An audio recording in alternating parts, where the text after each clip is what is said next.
with my broadcast partners, Coach Bill Curry and quarterback David Norrie. I'm Gary Bender. You know, guys, there's such a mystique about Miami football. They crank out all these #1 draft picks. They are a team that's won more games than anybody in the last 4 years, and their goal every year is to win a national championship.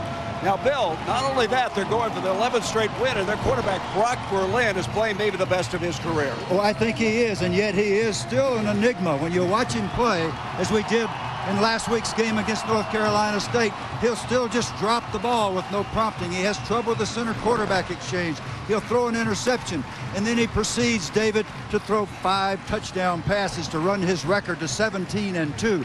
I think he is the embodiment of the resiliency of this Miami team now.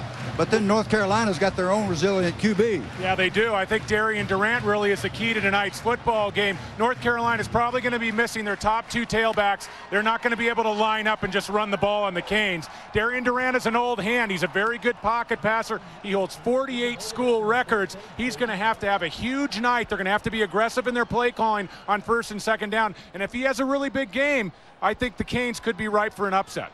Well, Miami comes to Chapel Hill for the first time since 1963. One of 7 unbeaten teams. It's the Heels going against the Canes. We'll be back with a start as the Tar Heels come. Oh, what a setting we have. Welcome back to Chapel Hill. As we mentioned, tomorrow night is Halloween. There'll be 75,000 people on Franklin Street to celebrate the occasion as the bell tower, the landmark of this beautiful campus here at the University of North Carolina. So we're all set to go. Miami against North Carolina. Now let's join the 3rd member of our broadcast team. Here's Alex Flanagan.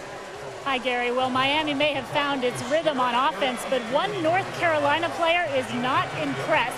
Defensive back Gerald Sensabaugh gave Miami some great bulletin board material this week. Take a look at a few of the things he said. He called Miami's offense simple, saying that Brock Berlin is not the best quarterback, saying that he's all right. Well, in his pregame speech, North Carolina head coach John Bunting addressed his players about those comments for the first time. He told his players he likes them. He said he loves a player who can go out and he's not afraid to play the game. And Gary, he told his players, go out there tonight and back up Gerald Sensabaugh's comments. And that's what he intends to do himself after transferring from East Tennessee State. Here is John Bunting, 54 years old. In his 4th year, he's fighting for his job. Only 8 wins in the last 2+ seasons. Larry Coker, 56 in his 4th year. His record, an unbelievable 41-3, has 1 national title, and he's won at least 10 games each year. He's a quiet type, easygoing demeanor. He's put his stamp of excellence on the program, a program that really reflects his values. Miami has won the toss. They have deferred. North Carolina will receive. And guys, I think one of the big stories tonight is whether North Carolina can establish a running game. Establish a running game and some kind of balance in their offense, David. Well, and to establish that run game, I think they're going to have to do it in a different way. I think they're going to have to throw the football to set up the run. And I think we're going to see a generous bit of passing on 1st and 2nd down by Darian Durant. He's certainly the most capable player on this North Carolina offense. He's going to have to throw the ball brilliantly tonight if they have hopes of an upset. This North Carolina team had a week off, a bye week, and it came at a very good time because they got really beat up in the loss to Utah. They had 18 players nicked up. Not all of whom have been able to return tonight. Miami, on the other hand, a team that just had to play some catch-up football against Louisville and coming back last week against North Carolina State. So they're just removed a few miles away from the venue of a week ago when they were playing North Carolina State in Raleigh. Brian Monroe will tee it up. And this is Mike Mason, who is their fastest wide receiver, a sophomore out of Rocky Mount, North Carolina. Ready to roll. 4-3 is the series coming in. North Carolina with the advantage in the series. A kickoff by Monroe. Mason drifting back's got it at the goal line. Here he comes to the 10. And he's going to be tackled, spun back, stays on his feet, fights his way back to the 10, and down he goes at the 11, and there's a flag on the play. Great coverage that time. Glenn Cook comes down the field, a linebacker for Miami. Jeff Flanagan, our referee. A penalty against the Hurricanes. Okay, Darian Durant, the guy that David was talking about, battling back from a sprained right elbow. He's thrown a touchdown pass in 30 of the last 36 games. Strong runner. He can break tackles, considered by many as one of the top 5 quarterbacks in Tar Heel history. They're going to re-kick this because of the penalty against Miami. So Durant, a key. On the kicking team, will penalize 5 yards and re-kick. One of the things that happens when you have a fragile football team, as North Carolina obviously is right now, is if something good can happen early, and starting from your own 10-yard line is not one of those things. So this is really potentially a big break for the Tar Heels, getting a chance to maybe get better field position than they originally had. John Bunting, he bleeds Carolina blue. He was an all-ACC linebacker for the Tar Heels. He's played and coached in a Super Bowl, winning a Super Bowl with Dick Vermeil as the coach, and played for Dick Vermeil when they lost to the Raiders in the Super Bowl. So they'll kick this one off from the 30-yard line. Monroe, the left footer, ready to go. Mason is back deep again for the Tar Heels. We'll start it all over. Monroe this time hits it to the 5, and this is going to be Dale Roberts. Roberts up to the 15, to the 20, 25, to the 30, 35, 40, and a much better return for North Carolina. Brian Monroe, who kicked off, was over there to make the tackle. Roberts, a freshman, a true freshman out of Tallahassee. Well, they decided to get Roberts involved offensively for this football team during the off week. Already known as a talented return guy for North Carolina, and that's what they needed here. It's going to be a very much a field position game in terms of how North Carolina can get to their play calling, and the better field position you have, the more you can lean on the pass. Darian Durant comes out at quarterback. His running back will be Chad Scott, a guy who transferred from the University of Kentucky a couple of years ago. Scott is number 6. They're going to blow the play dead. Boy, we're off to a very shaky start in this game. Another penalty. Play a game. Number 4. 5 yards. Still first down. One thing to keep in mind, guys, is North Carolina's the least penalized team in the ACC. Yeah, but I'm telling you that you give away your advantage when you come up 1st and 15. Just no excuse for starting the game this way. 1st and 15. The first play of the ball game, and your senior quarterback, basically a 4-year starter, loses sight of the 25-second clock coming out of the huddle. Madison Hedgecock is the lead back, the fullback. Behind him is Scott. Hand off to Scott. First to the 40, the 45, 50. He's to the 45-yard line of Miami. A first down run. Kelly Jennings made the tackle. 16-yard pickup on the play. The Tar Heels off to a good start. Fullback Madison Hedgecock, number 44, recently moved from defensive end. Makes him pay here. Watch the lead on the linebacker, number 50, Roger McIntosh. Nice running by Chad Scott, a transfer from University of Kentucky. Yeah, North Carolina's missing Lewis and McGill, their top 2 backs. Chad Scott into the game. He's not a 20 carry a game back, doesn't have the durability, and they're worried about ball security, but he ripped through the Miami defense on that play. 16-yard pickup and then a handoff up the middle. Roger McIntosh making the tack on Chad Scott. Here's the Bud Light starting lineup. You look at Scott. Hedgecock, who was a defensive end a year ago, now been put back at the fullback spot. Jesse Hawley plays for Roy Williams' basketball team. And up front, the best player is Jason Brown. We had a chance to visit with him. What an engaging young man. He is married. His wife eventually is going to be an oral surgeon, and he is smart playing that pivot position. You have to be. Second down now, and 9 yards to go. What are you laughing at? Here's Durant back to throw, and he makes the connection inside the 40. As we take a look now at the Miami defense, we do have another penalty flag. John Hamlet was the guy that made the catch, the sophomore out of Lynchburg, Virginia. It's going to be offside against Miami. This is a very similar start to last week's game between Miami and North Carolina State. Miami with a lot of mistakes early. Number 6, defense. 5 yards from the previous spot. And replay second down. But you got to think this has to give North Carolina some confidence. As you look defensively, Baraka Atkins, he can absolutely dominate a game. Kareem Brown getting the start because Antonio Thomas is out with a knee. In that linebacking corps, both Gooden and McIntosh are as good as anybody in the country. Antrell Roll, everybody knows about him. A lot of people feel he's the finest cornerback in college football. There he is, the senior, and he is being talked about in the Heisman Trophy, among other things. Second down now, and the handoff to Scott, and Scott gets to the 35, and he's got another first down. Well, Rocky Atkins on the stop, but it's another first down for UNC.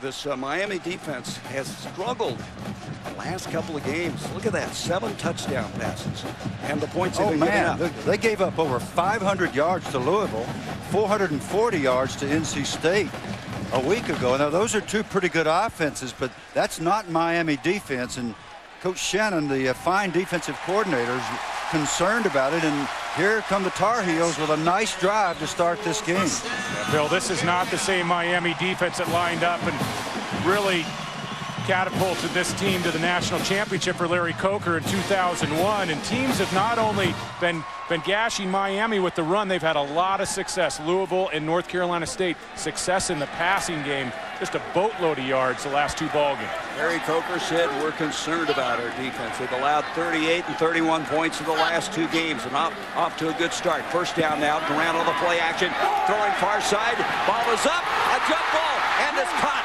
And it's going to be in for the touchdown. Mike Mason goes high, brings it down. That's his first touchdown catch of the season.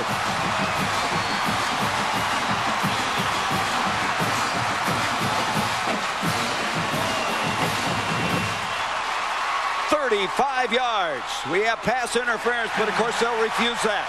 Pass interference, number 6, Benfield. That penalty will be declined. A touchdown. But David, you called it. The Miami woes against the passing game continue, and what you and I saw NC State do was mostly crossing routes. But this is a deep ball, a perfectly thrown ball, and a beautiful catch by Mason. That was Mason working against the All-American Antrell Roll. What a catch. I guess he's their fastest wide receiver, and he got down there in a hurry. Connor Barnes, who's a true freshman out of Wilmington, North Carolina, will attempt the point after out of the hold of Jared Hall. So North Carolina, the first series, they strike. And the point after. It's now 7-0. And Keegan Stadium could not be happier with this beginning. Mason going high on the jump ball. 6 points for the Tar Heels. And what confidence that should give them.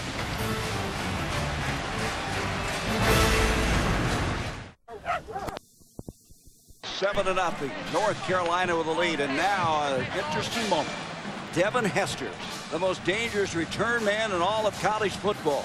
And here's his quote: "Any team that kicks to me is brave." So what will they do tonight? I disagree. I respectfully disagree. I think any team that kicks to Devin is dumb. Yeah, they're not real smart.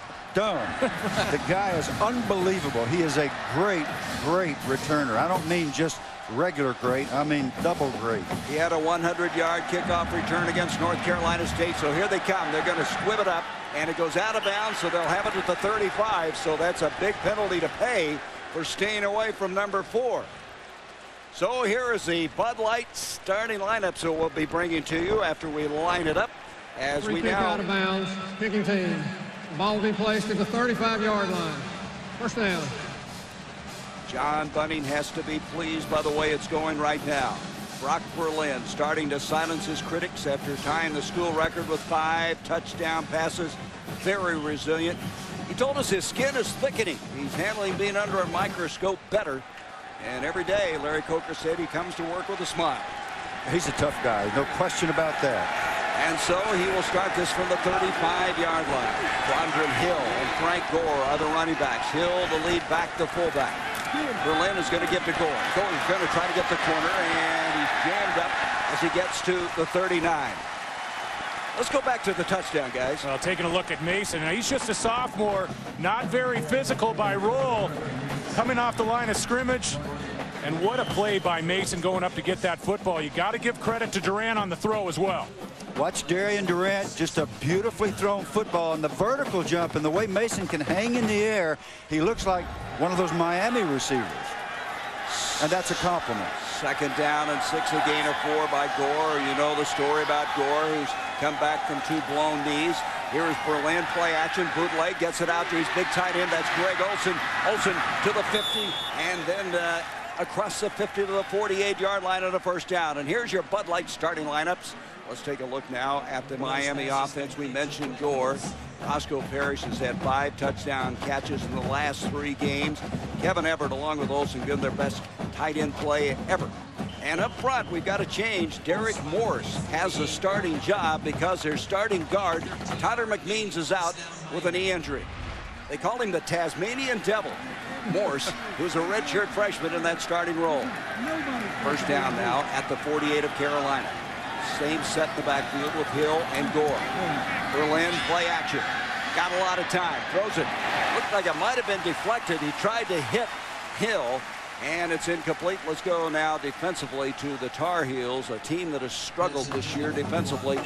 Up front, Seawright's a huge guy, a guy who continues to improve. Rackley getting the starting call because Brown is out with injury. Doug Justice in the middle. Tommy Richardson, an ex-safety, and he flashes. You'll see a lot of him. And Alex was telling us about Gerald Sensabaugh, and of course, I'm sure he's going to try to back up what he said earlier this week. Well, he's going to get a chance. I can assure you that. Yeah, 60 minutes worth of chance. Second down and 10 now for the Canes. Berlin stepping up, throwing far side. The completion is made at the 32 to Roscoe Parrish. He goes out of bounds, and let's go to the studio, and here's Matt Weiner. All right, Gary, Taco Bell takes us to Ann Arbor in a great one between Michigan State and Michigan. 27-20, Chad heading to Braylon Edwards. How many times have we seen this? For the first time since 7-7, the game is tied. And so after that completion just a moment ago, a first down completion of 19 yards, sets it up at the 32-yard line. Miami trying to answer. Parrish will come in motion from the near side of the field. Berlin gives to Gore. Gore hammers it forward, and he reaches the 27, and he goes down there. This Miami offense can hurt you so many ways, so many weapons. You see Hester is in there. They've lined him up now at fullback from time to time, trying to find ways to get him on the field. They really are. They had him at fullback last week on the first play of the game. They thought they could isolate him on a linebacker, and Coach Coker was disappointed because NC State was in a zone and it didn't work. Second down now, 6. As Berlin this time will go from the spread. 4 wideouts on the play, and a cluster to the near side is 3. Here's Berlin. Got time. Surveys the field. Throws up the field. Wide open at the 10. And waltzing in for the touchdown is Lance Leggett. He is a true freshman. They call him the natural, and he just naturally caught that one and went 27 yards for a touchdown. How quickly these Hurricanes can strike.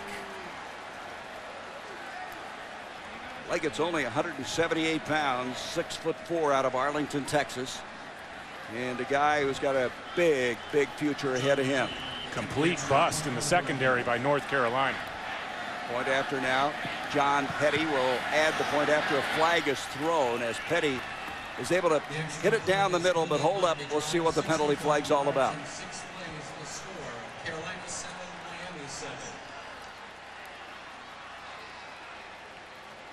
So the conference will go on. Everybody is retreated to the sidelines. Leggett with the touchdown catch was his 3rd of the season. And here's the explanation. There is no foul for a legal substitution. The point stands. And so we are tied at 7 at the 10:47 mark. Leggett, the guy who knotted it up with a 27-yard touchdown grab. Yeah, and Leggett's going to be up at the top of the screen right here, and he's just going to run an out cut, and the secondary for North Carolina is going to lose track of him. Jacoby Watkins right here, the cornerback, he feels like he's going to have support over the top. He doesn't get it. That is a bust, and you can't make mistakes like that against the Hurricanes. Lance Leggett, even though he's a true freshman, he senses that there's a vacancy in the coverage, and he settles down in that outside zone.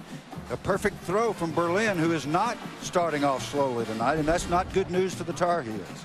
Well, we mentioned, Bill, about how Berlin has been playing. 11 touchdown passes in the last 3 games. He seemingly has really settled in. A guy who's been obviously under a lot of scrutiny, but that was a very impressive drive. Well, he's used to that. I mean, he had scrutiny in high school. He was like the #1 player in America. at his position when he was recruited to the University of Florida. He won a game for Florida. One of his 17 wins in his 17-2 record was for the Florida Gators, ironically. Coached by Spurrier, and of course he was involved in a battle for the starting position down in Gainesville with Rex Grossman, and that was a very contentious competition. And so he's now wearing the uniform of Miami, going back deep now from this kickoff from Brian Monroe. It's going to be this time Tremaine Goddard and Dale Roberts. And Roberts going to haul it in. Make that Goddard. Goddard across the 15, dropped at the 18-yard line. Goddard, a true freshman. And let's go back down to the sideline, and here's Alex Flanagan. Hey, Gary, well, North Carolina coaches and players told us this week that they needed something good to happen to them early on offense. Well, that's just what happened with Mike Mason. It's given these players a lot of confidence here on the sideline. Larry Edwards, the linebacker, came over to Mason after he scored and told him, hey, they had been telling us all week long that Antrell Roll is a #1 draft pick, and you just scored on him. Offensively, they've gained some confidence now. Their defensive backs will have to do the same, Gary. You know, it's interesting. Coaches said that Roll didn't play that well last week. He had trouble last week with the crossing patterns of NC State. Jesse Hawley now will go in motion. Durant has trouble with the snap. He's going to have to eat it. And he's going to lose a yard back to the 16. And pretty good recovery that time by Miami, getting on top of it. So Durant with some mechanical problems underneath center. Roger McIntosh on top of it. There's Jason Brown, the man we talked about, the senior out of Henderson, North Carolina. What a story he is. The real leader up front. And Bill, I'd have to have you look at the replay, whether it's the quarterback or the center responsible. Well, without really studying it, what you do as a coach is you put the responsibility on both of them. You just can't have that. You got a veteran center, a veteran quarterback. There should be 0 center quarterback exchanges for the year. I believe that, don't you, David? The way he said it. Second down now and 11, and Chad Scott is going nowhere. He was dropped. And let's go back to Matt Weiner. Matt? All right, Gary, USC on the road this week in Pullman at Washington State. Lendale White, the 7-0 game, doubles that, make it 14-zip. Trojans on top. Could be an easy night. Well, David always watches USC very closely. Did you ever notice that? I like there's a reason. He's got a thing about those LA teams. I know. There's another one out there, too. I don't know. What's the other one? Pretty exciting ball club downtown Los Angeles. That team looks like they're on a crash course for the national title game. Yaquis Pumas has come in now at the tight end. 3rd down and 13. Durant running, gets the ball up the field, and it's caught across the 30. And that is Jaworski Polak, who was a man who is the leading receiver in so many categories. Had 71 catches a year ago. He's a little guy, but he is so tough. Yes, he is, and this is a marvelous move by Darian Durant, #4, who is excellent on his feet. Thomas Carroll is clean on the stunt.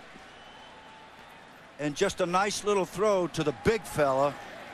Great big Jaworski Polak, weighs about 112 pounds and tough as nails. Well, he's about 170, but you're right. And that was a 1st down catch, and that was big because it was 3rd down and about 13 to go. What was so impressive about Polak was his footwork along the sideline. If he doesn't get a foot down, and remember in college football, you can force a receiver out, and it's an incomplete pass if he doesn't get a foot down. Different rule than the NFL. Hedgecock the lead back in the eye ahead of Chad Scott, a 1st down to the 31.5-yard line. We're tied at 7, approaching 9 minutes to go here in the 1st quarter. Durant gives to Scott, trying to bounce outside. He's got the corner. 35, 40. He's got a 1st down, and I'll tell you, North Carolina early is able to run the football. Hey, tonight at midnight Eastern on ESPN, join Reese Davis, Trev Alberts, and Mark May for all the news, notes, and highlights from today's games on College Game Day Final. For more information, log on to ESPN.com. Nice job of blocking on the corner. Boy, that Oklahoma State game was outstanding. Yeah, that was a terrific game. Oklahoma State played their hearts out. And look at this. Maryland knocking off Florida State. We didn't know that as we came to the ballpark. The region's tough. It just about ends the Knowles BCS hopes right there. That's right. Here's the option. The pitch comes back to Scott. Scott this time will be dropped as he gets to the 47-yard line. But you look at this North Carolina team this year. They have, in their 3 wins, guys, averaged 263 yards rushing. Well, they have an impressive bevy of backs. Unfortunately, the top two are out tonight, and Chad Scott has come in. Bill, I can't help but think that Miami read the articles. They knew the backs were down, and they don't look like they have the intensity, and I think Scott is surprising them early. Look what they've done in their losses. Dramatically different. Yeah, they got stoned in their losses. They play well in this stadium, if nowhere else. They're 3-1 at home and at night, as Larry Coker pointed out this week. Here's Durant being flushed out, throws near side, complete. Jesse Holly makes the catch. That's a first down, and Durant on target. Holly, a fast, improving wide receiver who plays with the Tar Heels basketball team. Well, Durant does a nice job here. He's going to lose his tight end on the right side. Right here, his tight end's gone to the ground, Brumett. So he goes to his second choice, goes up to the next level. And great composure by Durant to make that throw to the outside. Boy, you're right, David. His poise is very good. The senior out of Florence, South Carolina. He gets off Scott. Scott's got a hold, breaks the tackle, 40. He's to the 30 and dropped at the 27, and a big burst by Scott. Marcus Maxey eventually caught up. The only problem they've had with Scott is staying healthy. Right now, he is staying effective. That's an 18-yard run on the play. And that left side, Brian Chacos and Charleston Gray are doing a great job of just knocking people off the ball for Miami. Big Jason Brown, the middle linebacker, gets stoned by Jason, and here comes Chad Scott. And I remember Chad Scott as a marvelous running back when he was at Kentucky. So I think everybody in this stadium is a little surprised by Chad so far tonight. Plant City, Florida is where he went to high school. 8th play of the drive coming up. Durant on a bootleg, running to the near side. He's going to have to tuck it in and get out of bounds. Nobody cleared. That was a run-pass option. Eventually gets out at the 26. Kelly Jennings coming up from the cornerback spot, forcing the issue. Let's go down to Alex. Hey, you guys, Miami's playing without safety Brandon Merriweather right now. Trainers are looking at him on the sideline. Seems to be a shoulder problem. Kind of looking at it. I'll get back to you as soon as we know a little bit more. All right, Alex, that means that Anthony Reddick, a true freshman, has replaced him at free safety, a guy who had an interception, even though kind of a questionable interception last week against North Carolina State. Now Vince Wilson is coming at running back, and he is a true freshman. He is number 24 out of Daytona Beach. And movement of front, flags everywhere. Well, and that looked like more trouble between Durant and Brown. And these are two centers working together, Bill. Jason Brown made the mistake that time. Everybody moved. There were 10 guys in blue that moved, one that didn't. Jason forgot the snap count. Ball start. 77 off. 5 yards. Still second down. Now, the penalty was called on the first guy that the referee saw. But the center, Jason Brown, who is so bright and so impressive in every way, simply didn't snap the ball on the correct count. That's a bad feeling. If you've ever played center, it's a terrible feeling to be sitting there over the ball and everybody else is playing football. And usually what happens is you get drilled in the mouth. I think Bill knows what he's talking about, don't you, David? Well, I do. I did it a time or two. 2nd and 14 now. Polak comes in motion. Here's Durant. He keeps Durant to the 20, to the 15, against the grain, to the 10, to the 6-yard line. 1st and goal, North Carolina. Beautiful fake that time. Greg Threet over to make the tackle. That's a 24-yard scramble by the senior quarterback. Well, North Carolina all week long, they were looking at Louisville and North Carolina State and the ways that those offenses had success against Miami. Last week for North Carolina State, they went with a generous helping of quarterback draw and quarterback runs. And Durant steals a page from North Carolina State. Big play. 10th play of the drive coming up. 1st and goal now. They'll mark it at the 7. Running back is Hedgecock, now playing the tailback spot. Durant throws as he's hit. Ball's up, incomplete. Trying to make the connection. Antrell Roll over defending on the play. That time he was very equal to it. As an end result, no completion. Durant really had someone in his face as he released the ball, and there is a flag on the play. It's going to be pass interference offensively. Yeah, that was pretty obvious. And of course everybody's going to act horrified on the North Carolina bench, but Jesse Holly did a little push. Coach Bunting, I know you don't like it, but that's what happened. Pass interference, number 9, offense. 15 yards in the previous spot. And that's a devastating penalty. 15 yards. There's a whole lot of difference in 1st down at the 6 and 1st down at the 21-yard line. here we ought to be able to get a good shot. Well, by Wow. golly, Rose should have been called for hand to the face mask. That is Wow. really What a badly shame. officiated play. What right a there. shame that the officials missed that. That was a shot to the face Wow. Well, by Roll- Antrell Roll, and he not only did he get away with it, but they got the 15-yard penalty on the offense. Yeah, there wasn't any pass interference, but it could have been a face mask call or a 15-yard personal foul against Roll. So they're first and goal now from the 22. Delayed handoff this time to Scott, and he's not going anywhere. You look back at Roll, I mean, he's got to be a little bit feisty because he already gave up one touchdown catch, and he wasn't going to let it happen in almost the same area as the first touchdown. Well, Roll just, he came up and his initial contact with the receiver was a right hand, boom, right to the face mask. Almost knocked his helmet off. And good thing that chin strap was in place and no contact at the end of the play. I mean, I don't see anything wrong with the play by the offensive receiver on that play as opposed to Roll. Two-time All-Big East pick, the senior out of Homestead, Florida. Chad Scott in the backfield, play action Durant, flare pass, he completes it. It's Pollock. Pollock stays on his feet, gets inside the 25 to the 24. Kelly Jennings over to make the stop. Pollock last year had 71 catches. Let's go back to that pass interference. Hawley has to be disappointed. The one thing Antrell Roll is taught to do is to get a chuck on the receiver and get a shot in his chest. He's not intentionally hitting Holly in the face, but he gets a piece of the face mask, and that's against the rules. You see that last part from that angle, though? He did get Roll's face mask. Right before the ball arrived, there was some contact thrown by Hawley with the left hand. Third and goal, still at the 22-yard line. Durant from the spread, throwing near side, ball up. Holly can't get to it at the 2-yard line. And again, some contact. Well, it wasn't just contact. There was a blue jersey just about pulled off by Antrell Roll. He just grabbed his shirt that time. This most assuredly should have been a flag on the defense. Hawley's just shaking his head. I mean, once again, they're coming up, they're playing press coverage. Hawley, nice job of running. Wow. He just can't grab a guy by the shirt and jerk him back from the football, and that was a very catchable ball. So Antrell getting away with a couple here early. And so coming in to attempt the field goal will be Connor Barth, the true freshman. Out of the hold of Hall. This will be a 39-yard attempt. The kick is up. It's no good. And he had missed only one field goal previously to tonight.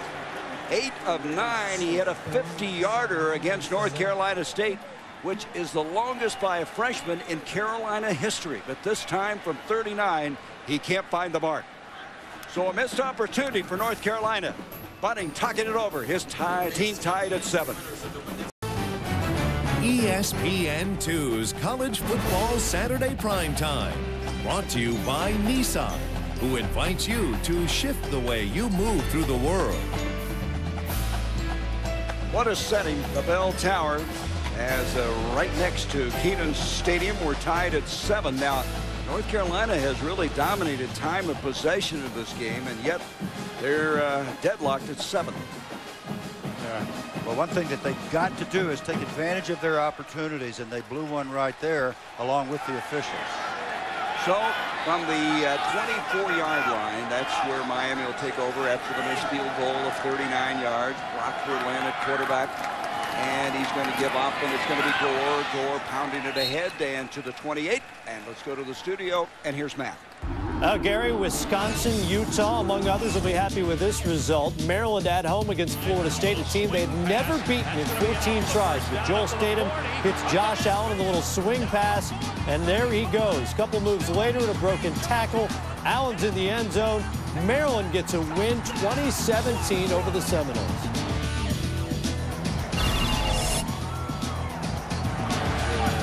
With a big upset. Second down now. 5 yards to go for Miami. Berlin on a play action, throwing near side and trying to come back to the ball is going to be Akeem Jalla. Can't come up with it. It's incomplete. And so it's going to bring up a third down. Wait a minute. Are they going to give it to him? They gave it to him. He caught the ball. Let's look at this at the 39-yard line. They're going to give him the reception. Yeah, that's a nice play by Jalla because that was not a well-thrown football by Berlin. And you go back a week ago, 5 touchdown passes for Berlin. He started out that football in the first half throwing the ball erratically. And tonight he's had some good throws and some poor throws. Well, that's an 11-yard pickup, so that was a outstanding play by Jala. There's a penalty flag as they're going to blow the play dead. Jala, a guy who's one of the many outstanding wide receivers out of New Orleans. A lot of flags early. Prior to the snap, ball start, number 8, offense, 5 yards, still first down. That'll back him up. It'll be first down now, 15 yards to go inside the 35-yard line. There's another one of their outstanding receivers, Jenkins, who the runner-up in the Big East in the 100 meters last year. He's a sophomore. I mean, they have them in droves, don't they? I didn't know they had any runner-ups. I thought they won all the hundreds everywhere they ran. First and 15 now with 3.5 minutes left to go now in the first quarter. Berlin giving up, and this is going to be Andrew Johnson. And that's a surprise, as Brian Rackley was there to make the tackle. Rackley getting the starting call because of an injury. Malik Brown as it's going to pick up 2, and it'll bring up a second down and 13. That was a nice run-down stunt. A stunt by the Carolina front that freed up Tommy Davis to make the hit in the hole. Second and 13. Inside 3 minutes to go. 4 wideouts. They have the trips formation, top of the field. Berlin, and he gets it back to Hill, the fullback. Quentin Hill, and he's across the 50 to the 49-yard line, and that'll be a Miami first down. Pick up of 15 yards on the play. Be sure to join us tomorrow night on ESPN as our 19 consecutive days of football continues with Sunday Night Football. This week, 2 of the NFL's most storied franchises meet as Brian Urlacher and the Bears welcome the San Francisco 49ers to historic Soldier Field. Coverage begins with NFL Primetime presented by Miller Lite at 7:30 Eastern. First down now at the 49-yard line. Handoff to Gore, and Gore is slammed back. One of the helmets coming off, Tommy Richardson. Now, we talked about Gore and how he has had to battle back from 2 blown knees. He began as a freshman. Many people thought he might be one of the greatest running backs in the history of the school. Look at the average he had his freshman year. Then he tore his right ACL. Then he tore his left ACL. And here in 2004, still at about a mid-90% health-wise. Yeah, but he came back a lot quicker than a lot of people figured and played so prominently into the big win to open up the season against Florida State. He was good enough to keep Willis McGahee on the bench a lot of the time when he's a freshman. Second down, 9 now. Berlin double pumping and can't make the connection. Double coverage that time. Kevin Everett, the intended receiver. Let's go down to Alex. Hey, Gary, well, you guys talk about Frank Gore. You know, it was never a question for Frank as to whether or not he could play football at a big-time program. I spoke to him during the week. He told me what was a huge challenge for him as to whether or not he could make it through college. Before he came to Miami, he told Larry Coca that the main thing for him was to graduate, and Frank Gore is expecting to do that in May, which he told me is a huge accomplishment. He said he just wanted to prove to people that he could actually do it, Gary. Alex, he's considered the heart and soul of the offense. You'd understand why with that kind of an attitude. The crowd is into it now on a 3rd and 9.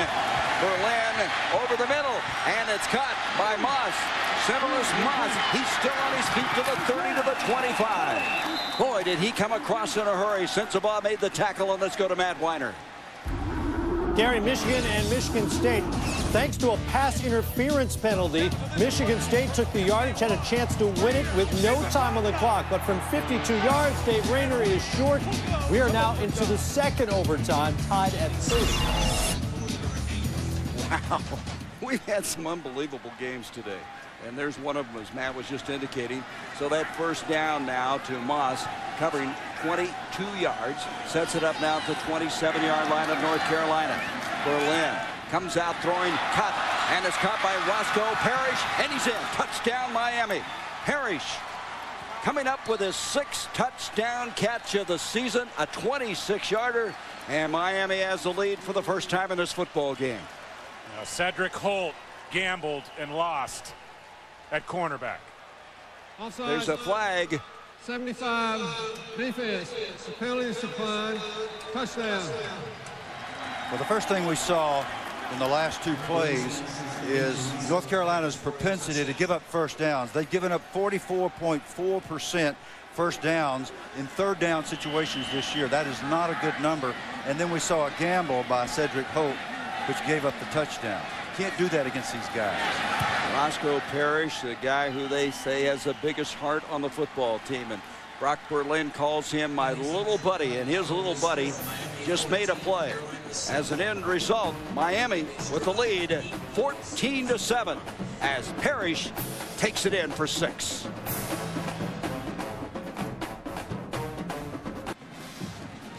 Head basketball coach at North Carolina, Roy Williams, in his second year, of course, did such an outstanding job at the University of Kansas. A lot of people don't know he was on the bench in 1982 when Dean Smith won his first national championship. You know who hit that shot? A freshman by the name of Michael Jordan. Pretty good player. Not bad. What was his sport? Anything he wanted to be, I guess. All right, kicking off is Monroe, and he hits it deep. Roberts going over the corner. It'll make it in for the touchback, and they'll bring it out to the 20-yard line. Let's go back to the touchdown. Yeah, you know, Texas Hold'em has become pretty popular across the country, and sometimes football is a bit of a poker game. Cedric Holt gets caught gambling, goes for the interception, and Parrish makes him pay for it. Flip side of this is Roscoe Parrish, whom Berlin trusts so implicitly, has to focus on the football here. Their hand almost gets in there. It's easy to drop that ball and be distracted by that flash of blue out of the left side. Roscoe makes the catch and takes it in, and this is what North Carolina cannot afford, is to let Miami run up and down the field and score on every possession, obviously. North Carolina trailing for the first time. They'll start from the 20-yard line. Here is a handoff now. Fake handoff by Durant. He faked it to his freshman running back Wilson. Gets back to the line of scrimmage, and that's all. Let's go to Matt. All right, Gary, let's go back out to Ann Arbor into overtime number 2, tied at 30. Michigan State gets the ball first. They cash in with the touchdown. Jason Teague from 3 yards out, 37-30, Wolverine ball. Wow, the Spartans getting after him in the big house. Yes, they are. The Wolverines tie that game at 37. They're going to have to go to 2-point conversions. That's right. On the third overtime, you're forced to do that. So no gain on the last play. 2nd and 10. Durant is back over the middle, and it's going to be separated from Polak. He tried to go up, and we mentioned he's only 170 pounds, and he took a shot. And going to give credit to Threet, the strong safety who separated him from the football. Yeah, Greg Threet is the guy in the secondary for Miami you can test in the passing game, but if you play the game in tight spaces, he's going to come up and give you a big lick, and that time he timed it perfectly on Polak. I'll tell you what, Threet is the guy who has 2 interceptions and maybe the hardest worker they have on their football team. 3rd down now, 10. North Carolina needs something going here. Durant, and nothing doing at the 32. Mason, the intended receiver, but really didn't have any chance at all. And now, you know what that means? The guy that our crew named Anytime, Devin Hester, will come in for the punt. Anytime Hester. That's a great name. As opposed Anytime to you Prime Time. kick it to him, you wish you didn't.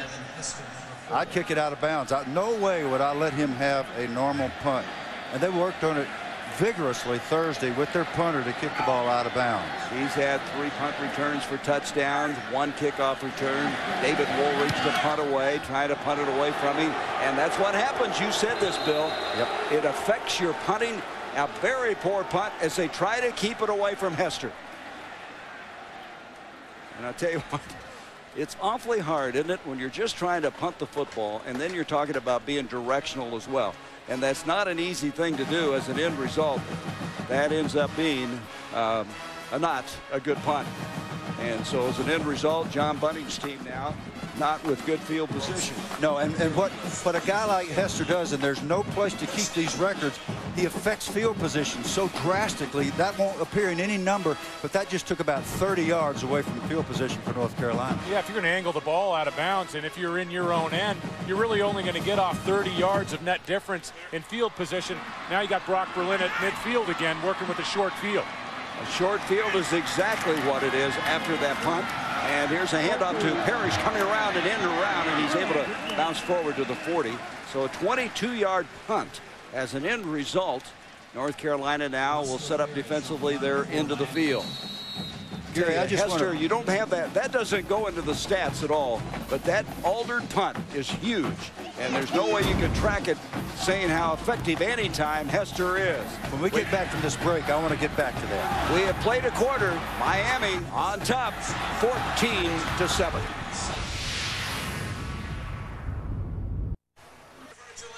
Three athletes that helped shape their respective sports got their start here in Chapel Hill.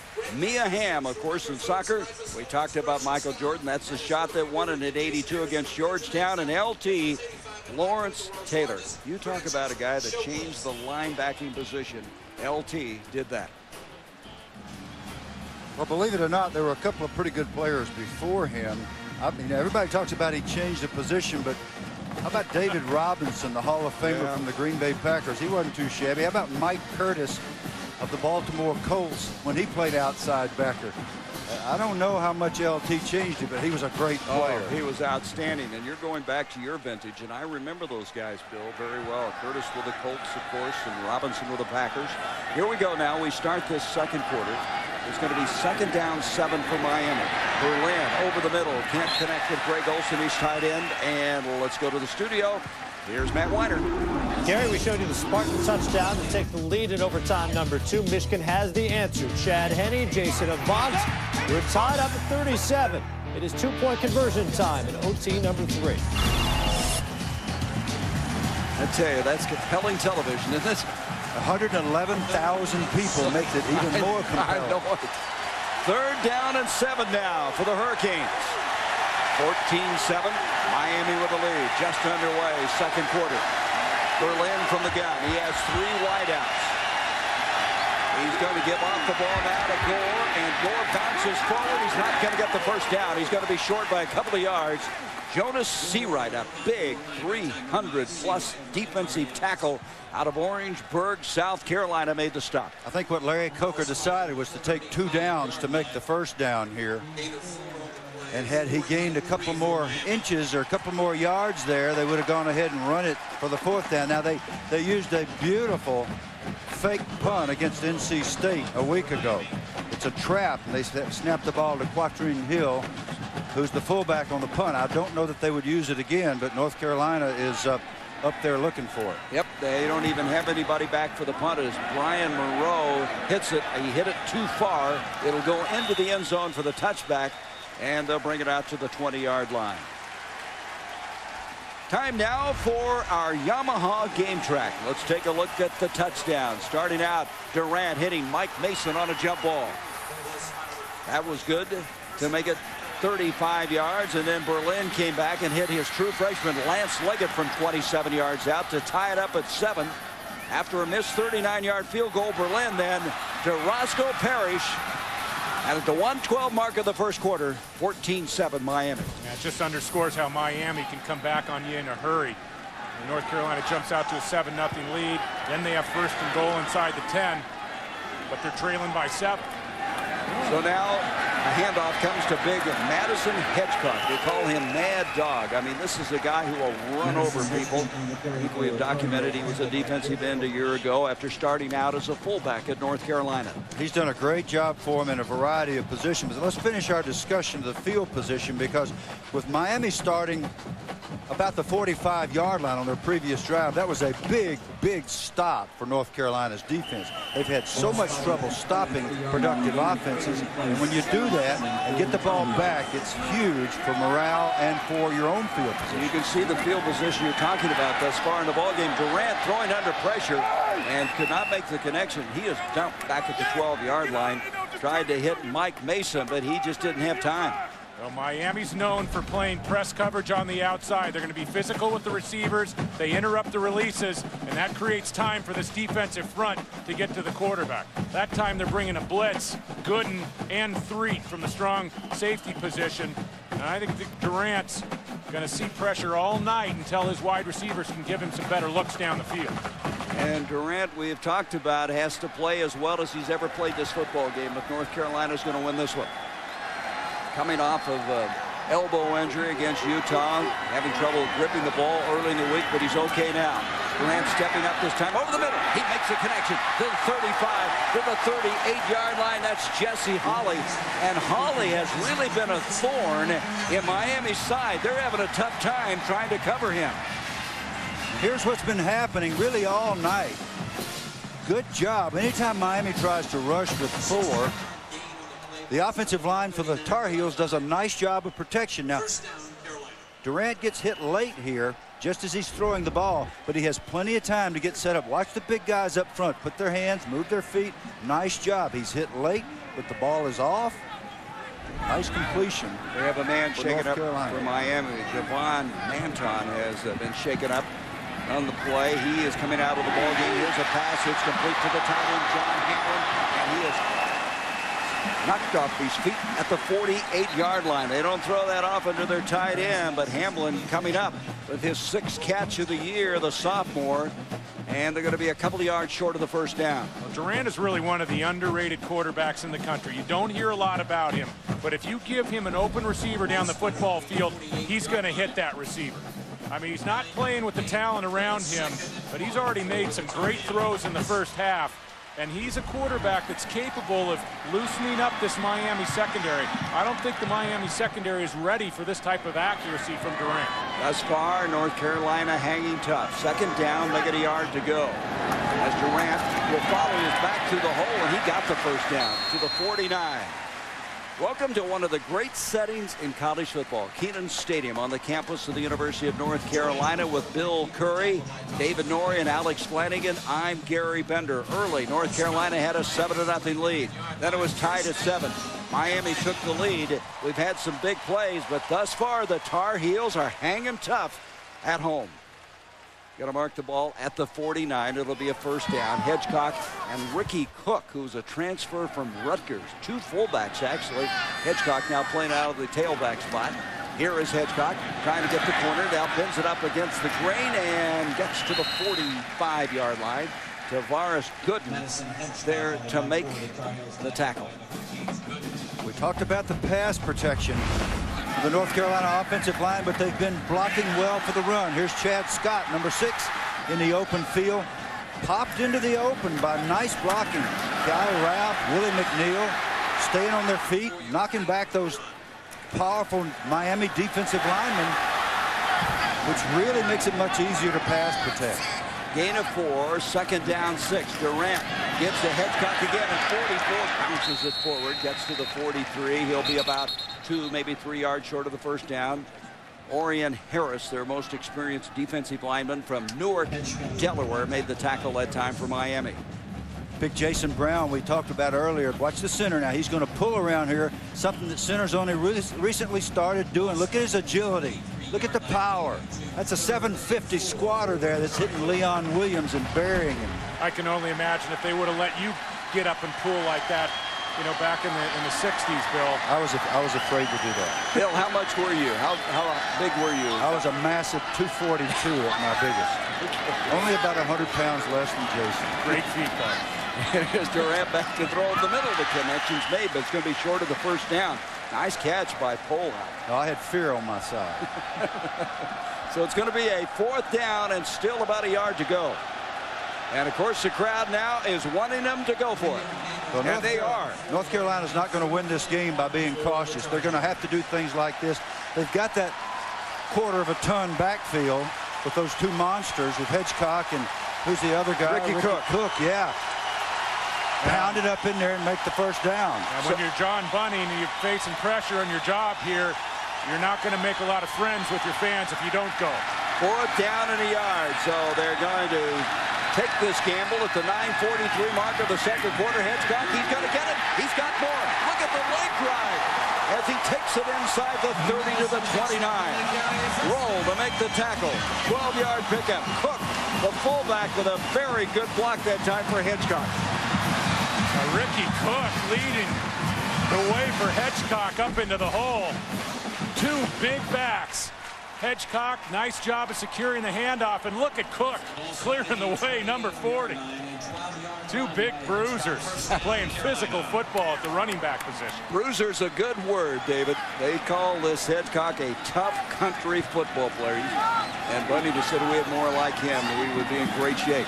And here's an end around, fake hand up the middle, and running with the ball is Chad Scott. Very well faked by Durant. It's close to another first down, and let's go back to Matt Weiner.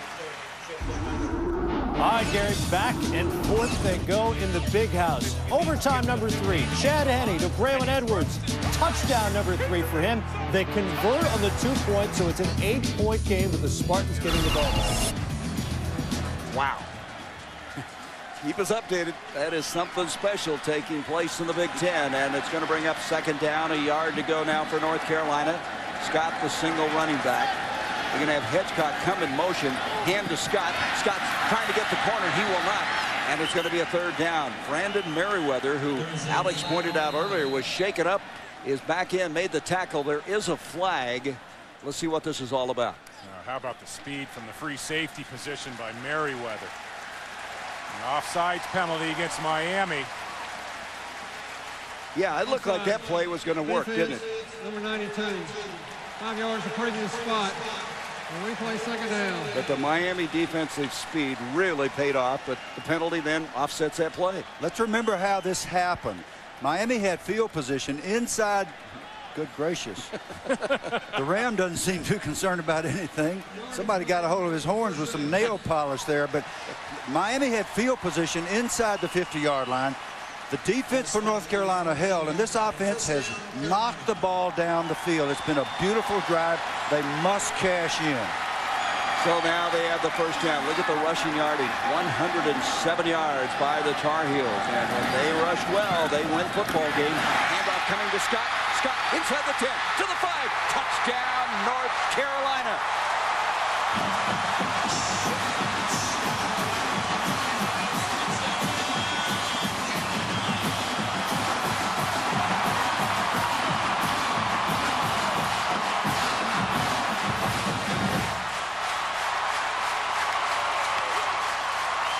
How about Chad Scott, the third-string tailback? And he has stepped up big here tonight.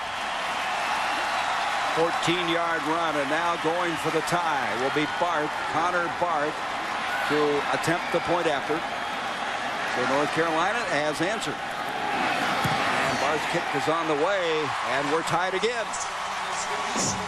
14-all at the 8:09 mark of the second quarter. Chad Scott able to take it in from 14 yards away. Chad Scott capping an 80-yard drive in 11 plays, 5:59 on that drive. Scott with his third touchdown of the day, and he has stepped up big time, as he is a guy who we mentioned replacing the injured Jock Lewis, Ronnie McGill, and with the touchdown now, he has 10 carries, 73 yards. And Barth kicks it along the ground to keep it away from Hester. The up man takes it to the 35 and to the 37-yard line. That'll be John Beeson, a backup linebacker. 13-yard return, so they keep the strategy going. Keep it away from Hester. Here's what you need to see about Chad Scott. He's making these fine defensive backs miss. Every time he carries the football and gets into the secondary, he's beating people like Brandon Merriweather and Antrell Rowe. That's hard to do. Yeah, and on the season, he's averaging over 6 yards a carry, so he's not an unknown. Best performance as a Tar Heel was in the opener against William Mary, 75 yards. He's only 2 yards away from his best effort here in Chapel Hill. Again, he's got to stay healthy. He's had a history of getting nicked up as game goes along. He was out of the North Carolina State with an ankle injury. Tyrone Moss is shut down and loses a half yard. Gerald Sensabaugh, the man who talked about Miami's offense being so simple. And as they said, he will try to back up his talk with his play. Gerald Sensabaugh, the safety man coming off the corner. Number 14 is the guy who did the talking. Now he's doing the walking. Yes, he is. He is out of East Tennessee State. Kingsport, Tennessee, one of the captains of the team. A pass complete. It's complete to Hester. Hester in offensively. Look at this. He reverses his field. Hester to the 50, to the 45, and out of bounds at the 40. Is this guy electric? Now you know why you shouldn't kick the ball to the guy. What I don't understand is why Larry Coker doesn't put him out there and at least 3 times a series get the ball in his hands if you have to turn around and hand it to him. Boy, it must be nice to be in the shoes of Brock Berlin. Tonight, you get an idea of the throws he has to make. A lot of them are simple, and then he turns his talent loose on the outside. Guys like Parrish and Leggett, and now Hester. That's a nightmare for a second. Oh, nightmare is right. 25-yard gain. He just literally went the other direction, and it was hard to turn to get back to it. Here's Moss again carrying the ball. He has massive thighs, takes it inside the 35. Matt, what's the latest on Michigan State? Gary, finally a conclusion in Ann Arbor. Took 3 overtimes to get there. 4th and 8 for the Spartans. They need a touchdown and a 2-point conversion. Damon Dowdell looking for Aaron Alexander. He got nothing, and the Spartans go home after a 45-37 loss. Wow. What a day in college football. Oh, man. How about Oklahoma State? And Florida State getting upset. Wow. And right now, North Carolina is playing the 3rd-ranked team even. There's a handoff to Moss. And Moss is caught up in a lot of Carolina blue as he goes down at the 32-yard line. Not a lot going on that particular play. Moss, of course, the guy who last year had to take over when Frank Gore went down with the bad knee. Here's something that I'm seeing that I haven't always seen from this North Carolina team. Look at the pursuit. Look at everybody. They're all flying. I mean, they're like lightning coming after the football. And they're all over the field tonight. They're playing with extra enthusiasm, and they're going to have to keep doing it. And they are trying to focus on their final 4 games. They'd like to win all 4, have a winning season. And here's an end-around handoff. It's a handoff to the tight end, Kevin Everett, and that didn't fool anybody. And look at this Carolina team. They are pumped. Well, Jeff Longhaney is one-on-one on this play. And this is going to be an end-around. Look like an end-around to Kevin Everett. Yes. And what a job by Longhaney staying at home and making the play. He turns Everett loose there, and Everett's running a long ways. John Petty will attempt a field goal. This will be a 51-yarder. He was 1 of 2 last week. Last year, he kicked a 51-yard field goal in his freshman year. The kick is on the way, and this kick is no good. So both teams have missed field goals. 5:07 left in the first half, and this crowd is ecstatic. They're playing Miami tough. ESPN2's College Football Saturday Primetime. Brought to you by Wendy's Homestyle Chicken Strips. Another reason it's better here. And Bacardi Silver Limon Premium Malt Beverage. Flavor your night. They'll have 75,000 people here tomorrow night on Franklin Street to celebrate Halloween. Right now, North Carolina fans are celebrating their football team. They're hanging in there tough after a missed 51-yard field goal. So this 3rd-ranked Miami team right now has a battle. Durant has played remarkably well. We'll start this series from the 35-yard line of Carolina. Holly will come in motion. They'll give to Holly. Holly trying to go wide. 35 spins and dropped at the 37-yard line. Let's go back to the kick, Bill. Such a delicate mechanism, the snap and the hold for these place kickers. Curtis Justice is the long snapper. That's a very poor snap. It's all the way over to this side of the holder. He has to get it down, which he does, but just the slightest deviation from the timing, from Petty's timing, causes him to pull the ball slightly to the left. The coach has to grab the kicker and say, it's okay, it's not your fault, so he doesn't go into apoplexy. Mechanism, Bill? It sounds like you went to Georgia Tech. That's a Georgia Tech term, isn't it? I'll explain after the game, David. It's that engineering background. We're tied at 14 as we take a break. Nothing could be finer than to be in Carolina right now, as Carolina on a 4th and 1, a key play. Remember this, it led to the tying touchdown. Hedgecock working behind his big fullback, and then on 3rd down, the end around to the tight end Everett. Long Haney stays at home. A couple key short yardage situations that North Carolina comes out on top. They come out on top. We're tied at 14. 2nd down, 8 yards to go as we pick up play. Chad Scott, Ricky Cook now is in as the lead fullback. Holly will come in motion. Here's a handoff now to Scott, getting outside. He's to the 40, to the 45-yard line, and that's close to a 1st down. And let's go back east to Matt. All right, Gary, the Trojans off and running in Pullman, Washington tonight. Check out the play from Reggie Bush. On the punt return, heads right and then decides, you know what, a little crowded over there for me. Sometimes he just wants to get away from it all, and he does. Left side, he'll take it, 57 yards. Trojans on top, 28-0 midway through the 7th. I tell you, that USC team might be hard on your alma mater late in the year.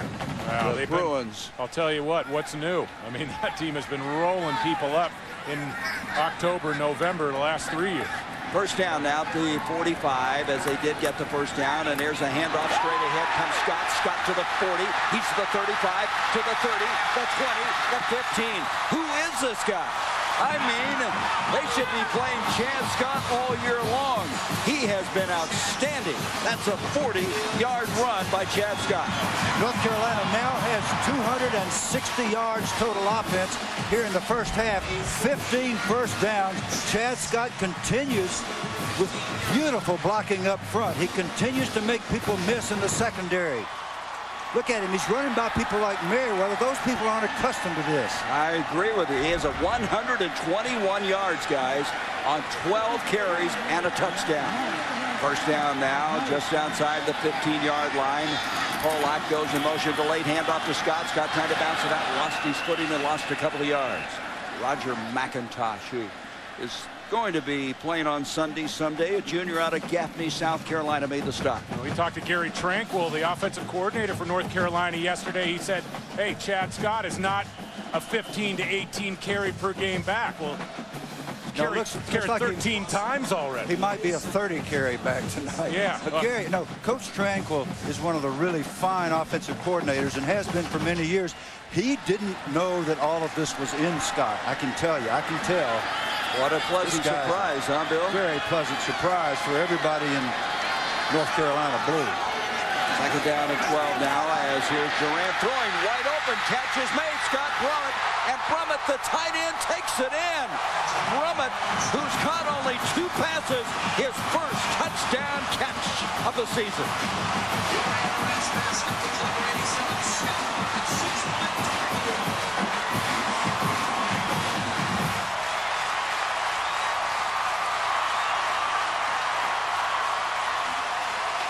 Everything's working for North Carolina. Well, you got to take your hat off to Gary Tranquil. What beautiful play calling. Brummett, who was one of those guys along with Sensabaugh, the transfer from East Tennessee State when they dropped football. The kick by Barth is up, and Carolina has the lead again. This place is electric. They're loving it here in Kenan Stadium. There is Brummett. His 1st touchdown catch, we mentioned, out of East Tennessee State, the transfer. And I tell you, Gary Tranquil has pulled out all the plays in this game. He's done it all. He's got a lot of tricks, and he's used most of them tonight. Unfortunately, I saw a bunch of them when he was coaching against us, and he's a marvelous football coach. And it's nice to see his players responding and executing. He, of course, was a head coach at Navy. And so many years coaching with the Cleveland Browns in the NFL. Bart's going to squib it again, keep it away from Hester. It's eventually going to be picked up and returned up the field across the 30 to the 32. And that was Darnell Jenkins. Let's go back now to Brummett's catch and his 1st as a Tar Heel. Now, this is just a nice touch ball delivered by Durant on time, and physical play at the goal line by Brummett. He just walked into the end zone, and I'll tell you what, Darian Durant We've watched Chad Scott pile up yards in the first half. North Carolina doing a great job of the running game, but Durant's having enough success throwing the football to loosen the Miami defense. I tell you right now, this is what's great about college football. This didn't figure, did it? Well, it didn't figure, except that Louisville gained 507 yards, scored 37 points. NC State gained 440 yards, scored 4 touchdowns. So we shouldn't be totally shocked here. All right, Gore with the carry. Let's go to Matt Weiner again. All right, Gary, just a couple minutes away from halftime. Coming up, a burning bush in eastern Washington. We'll check in with the #1 team in the country. #2, a little too much bedlam for them against Oklahoma State. We'll show you the Sooners, plus a Wolverine comeback, a classic in Ann Arbor. I tell you, Adrian Peterson, Matt, was absolutely sensational. 157 yards in the third quarter against Oklahoma State. Gore again wedging it out. So Miami trying to kind of get back into something, trailing in this game 21-14, and obviously the emotion all in favor of Carolina. Well, Carolina's defense has not played this well in any film that I've seen this year. David, how about you? No, they haven't, and you know, they're not only playing with great intensity on the offensive side of the football, throwing the ball well, but they're matching up toe-to-toe in the trenches with the Hurricanes on both sides of the football. You saw Marvin Sanders, one of the co-defensive coordinators, along with John Gutekunst. Here's a throw now by Berlin. It's not going to find the mark. It's Leggett who caught the touchdown pass way back at the start of the game. Could not come up with it, and they're going to have to punt it away. If I'm not mistaken, that's the 3rd consecutive stop. John Gutekunst right here in the middle of your screen. John's the defensive coordinator, co-coordinator, along with Marvin Sanders, who works with the secondary. John handles the front people, Marvin the passing game. Both of them have got to be extremely proud of this defense that's been giving up over 500 yards average per game. Polak will go back to receive the punt. The punt from Brian Monroe, and the left footer hits it. They're going to get away from it. It's going to take a Miami bounce, go inside the 25 to the 23-yard line. And with 1:26 to go, Larry Coker's team, well, they've come from behind twice this season. They're going to have to do it again. I tell you, this is a gorgeous night in Chapel Hill on a beautiful campus. Kenan Stadium nestled among the pines here. I don't know if there's a better setting. This has to be one of the top 3 settings. What a beautiful field, and the pine trees, the clock tower. Great place to go to school and play football. And kind of reminds you of Westwood. Yeah, slightly. Here we go now with 1:26 left in this first half. Hedgecock's going to pound it out, and Hedgecock has been very effective. Brings it out to the 30, a gain of 7 on the play. This guy, big, raw bone player, a guy who will run right over you, a senior out of Walburg, North Carolina. Bill, the Miami defensive coaching staff, they talked about this offensive line for North Carolina. Brian Chacos, Jason Brown, they're just knocking people back. That's a 9-yard gain.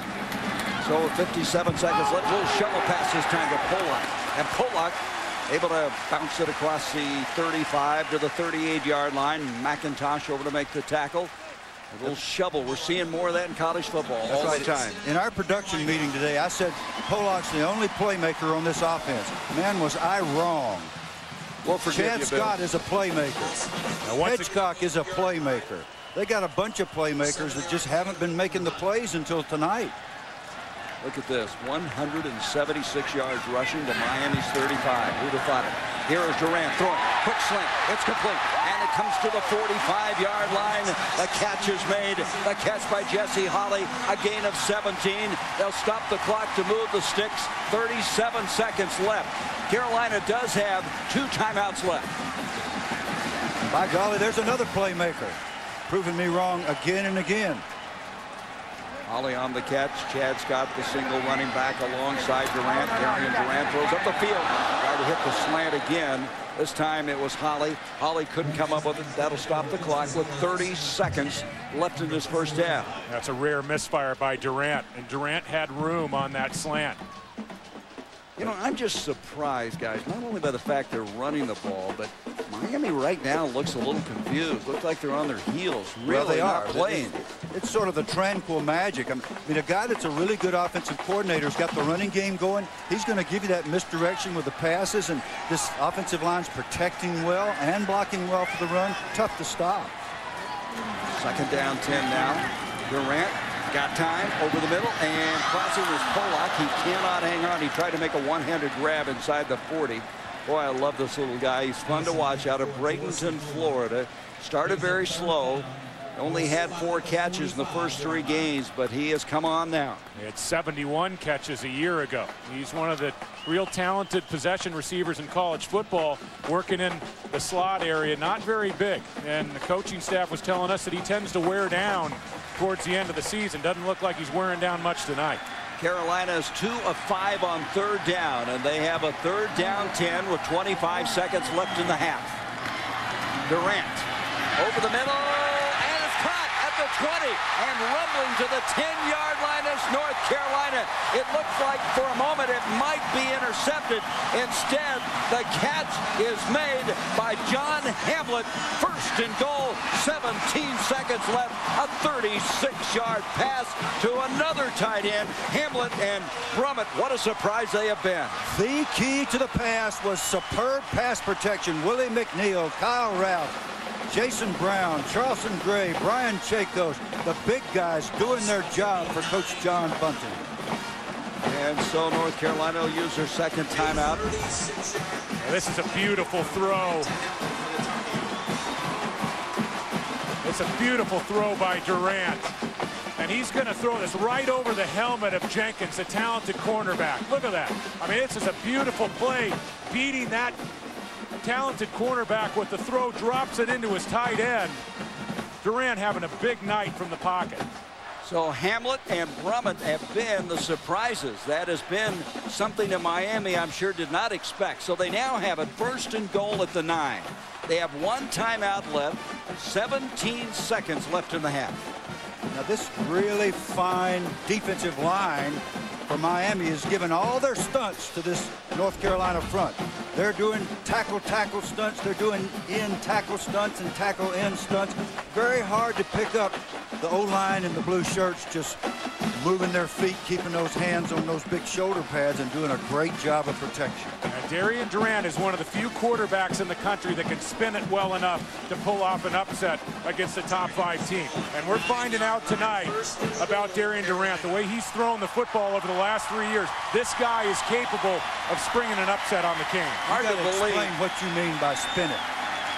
Spin it, throwing it. Yes. He's got a nice, tight, accurate football, yes, and he can threaten all areas on the field. That's Southern California slogan that everybody, I'm sure, picked up on. Here's Pollock going in motion. Durant rolling. He gets it to Jaworski. Pollock diving. Looks like he's a yard short.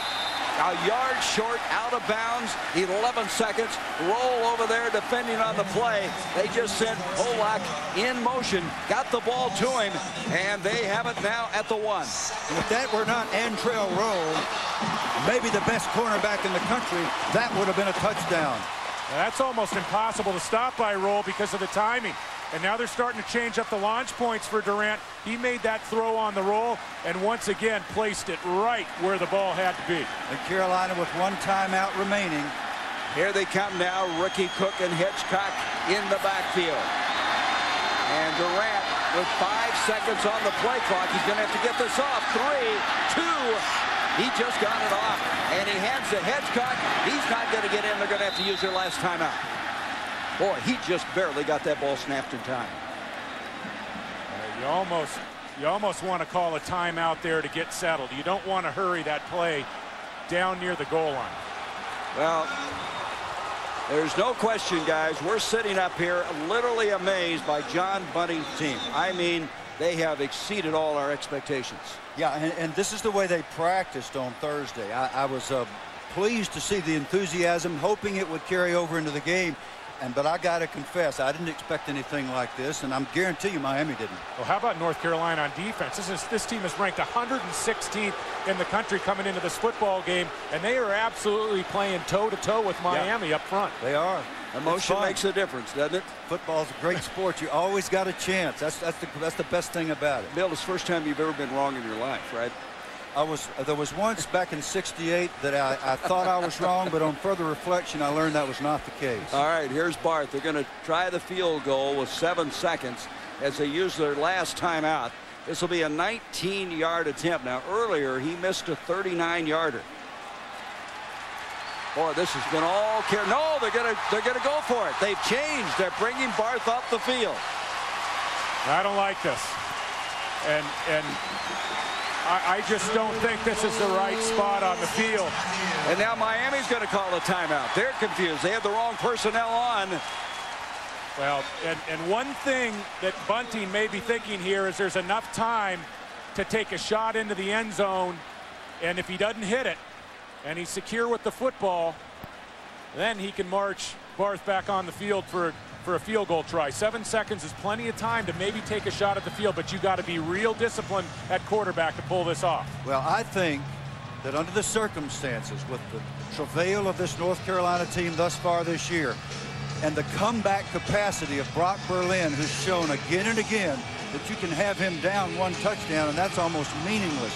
I think you figure you're not going to get this close this many times, and I think this is a time you take the risk. This is not a percentage play to run it here or to try to score, but I think North Carolina needs to do it. I think this is the right thing to do. Well, and it's not as much a risk here, Bill, if they take a shot into the end zone passing the football. It's a nice quick route where you get the ball up in the air early. Then you can march that team back on the field, your field goal unit, and go for 3 points. But Darian Durant has to be disciplined. He has to take care of the football. If it's not there, throw the ball away and leave some time on the clock. So there's no timeouts left. They're going to try to huddle up as Miami comes late defensively to set up. Yeah, they're going to empty out, I think, here.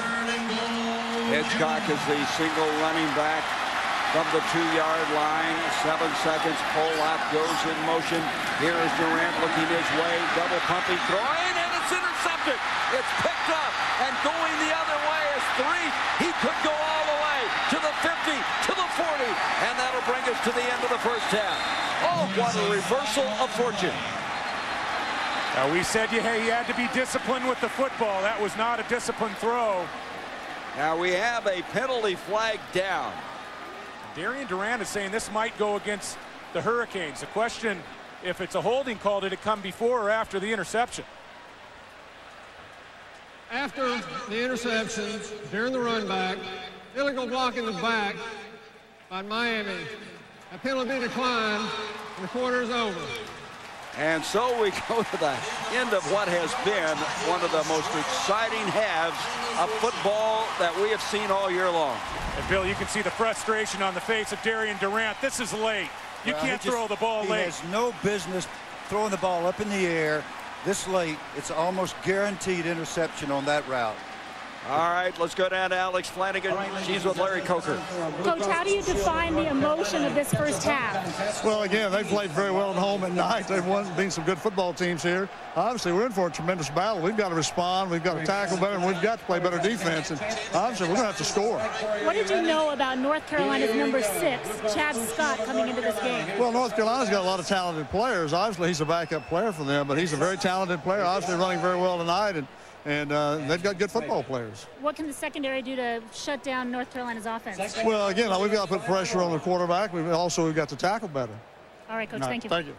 All right, Alex, thank you. Of course, Coker and his team trying to win their 11th straight game. Right now, they're down at half, 21-14. Well, let's go to Matt.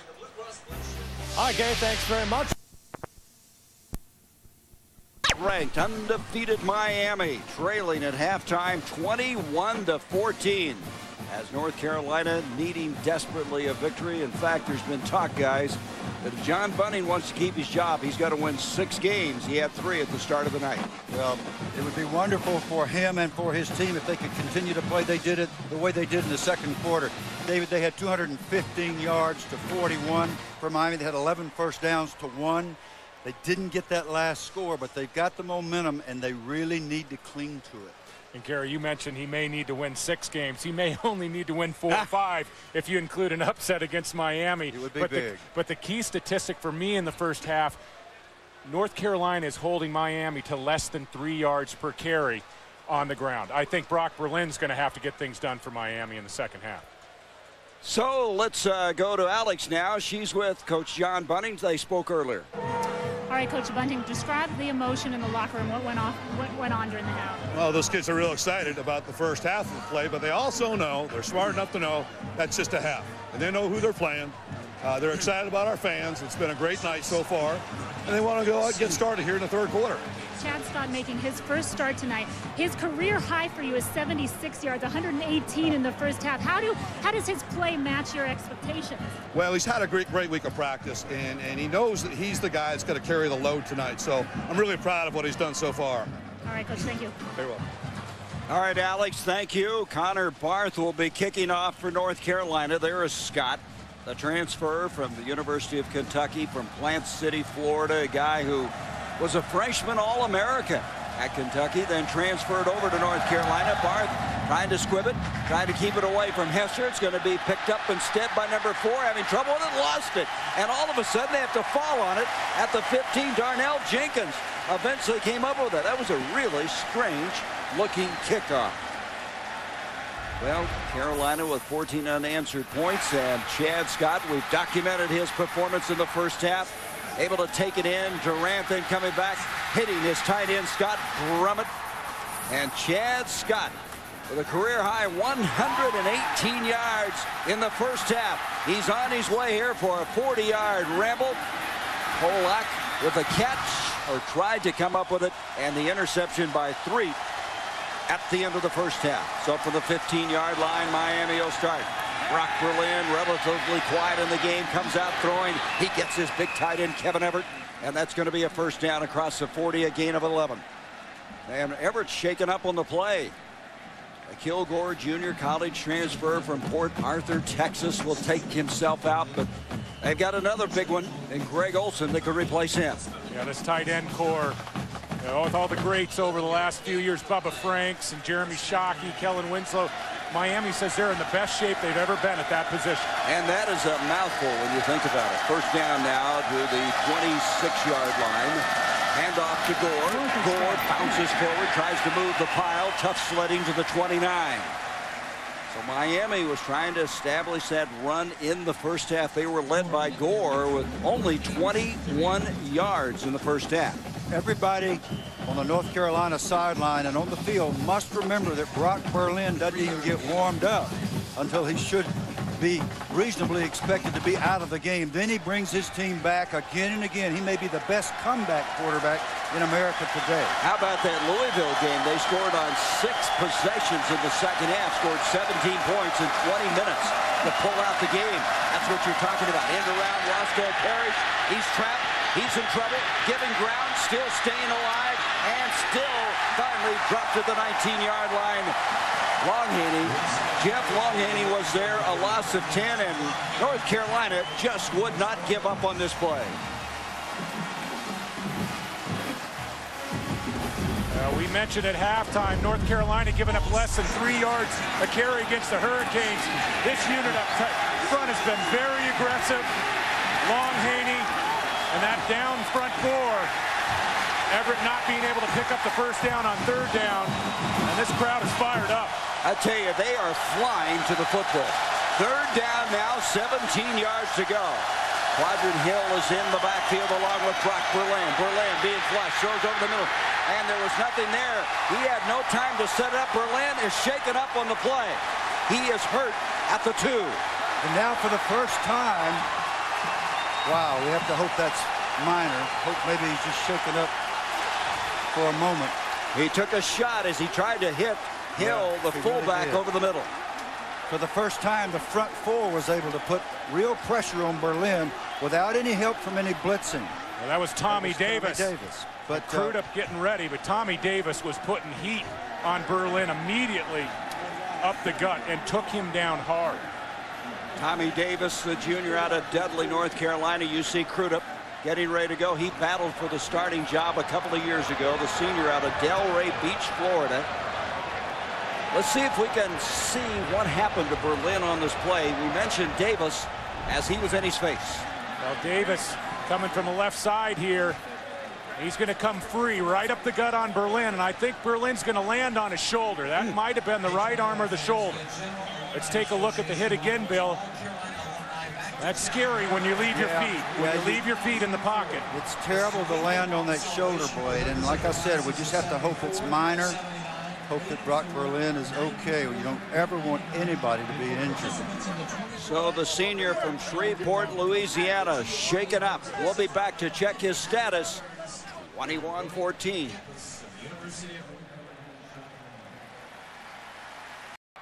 It's an anxious moment for Miami. Brock Berlin testing that right shoulder as we'll wait to see if he can come back in. But right now, Miami's going to have to punt the football. Brian Monroe standing at the 5. Polak goes back for the Tar Heels. Very high punt. Polak coming up, going to let it hit, and then picks it up at the 35.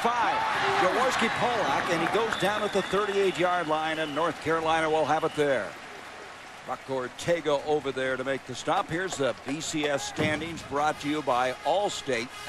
Now, one of the things to look at is Utah, who's playing at San Diego State tonight. They now are in that top 6, and they just hammered this North Carolina team 2 weeks ago. Yeah, and with Florida State losing, Utah is moving on up. Miami in trouble. You know, really 5 undefeated teams. 6 when you count Wisconsin, but 5 undefeated teams potentially in the top 5 in the BCS. Tell you, that Utah team rolled for 669 yards against North Carolina in that game. Here's a handoff now to Scott. He's shut down then. You can imagine the talk about Chad Scott at halftime. Orion Harris, the veteran defensive tackle there to make the stop. A loss of a yard on the play. This Tar Heel offense gained 351 yards in the first half. Came out, played excellent defense, got the football back. A lot of so-called experts talk about the first 5 minutes in the third quarter being the most important.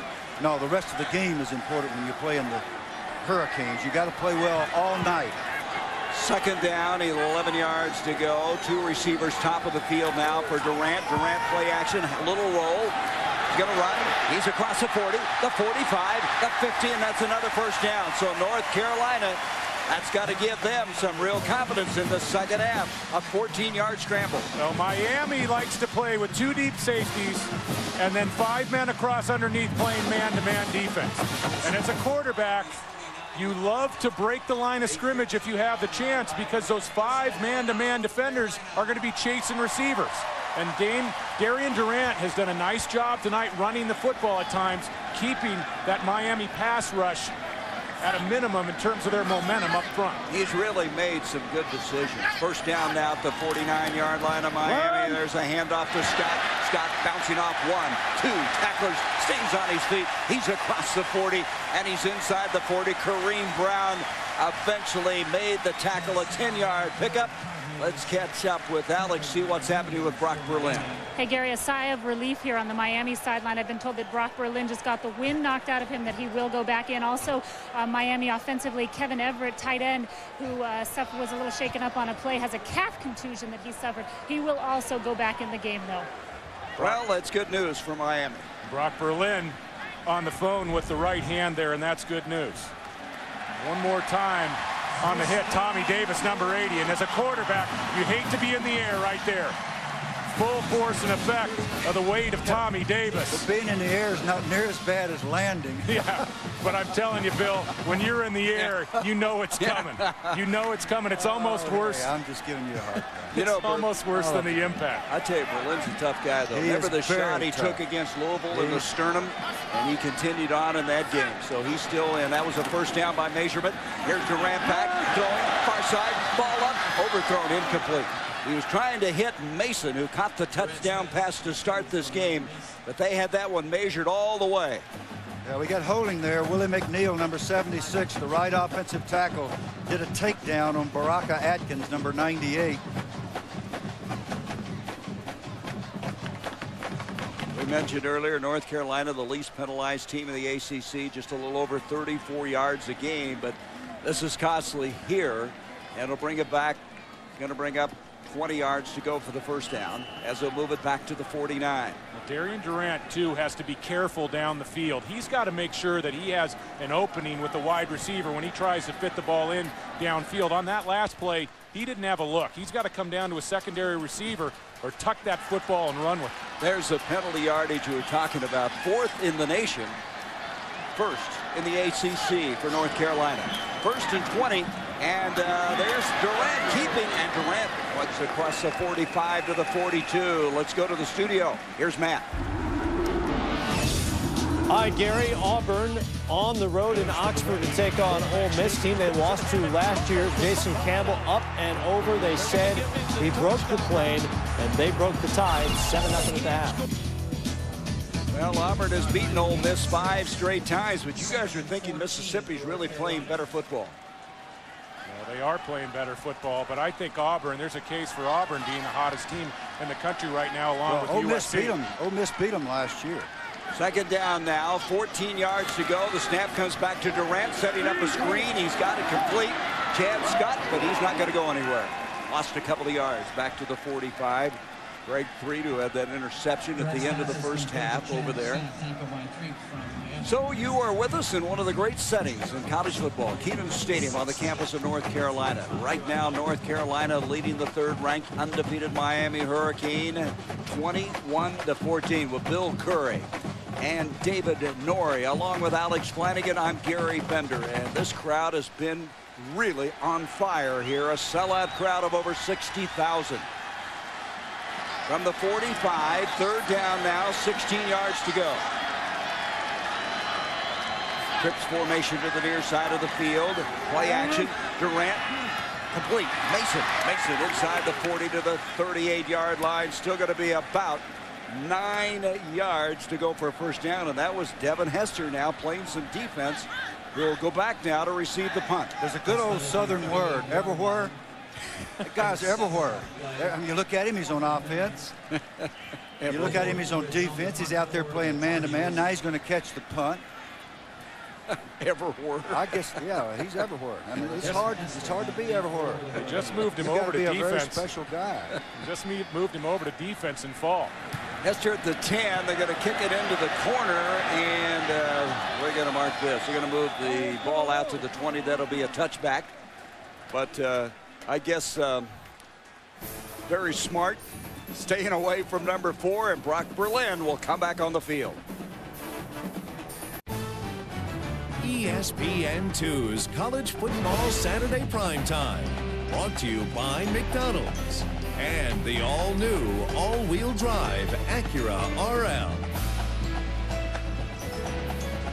Nearby here, they have the North Carolina Hall of Fame. There's L.T. Lawrence Taylor, and a guy that I thought had the greatest nickname in the history of college football, Charlie Choo Choo Justice. Says it all.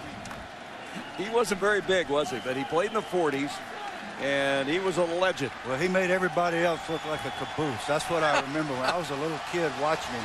He could just run away from everybody. They even had a song written about it. Yeah. All the way with Choo Choo or something. That's close. From the 20-yard line, this is a big series for Miami. Quick pitch now. Comes to Hester. And Hester now running the ball. They've got him involved in every way possible as he's able to bring it out for a first down to the 31, a gain of 12.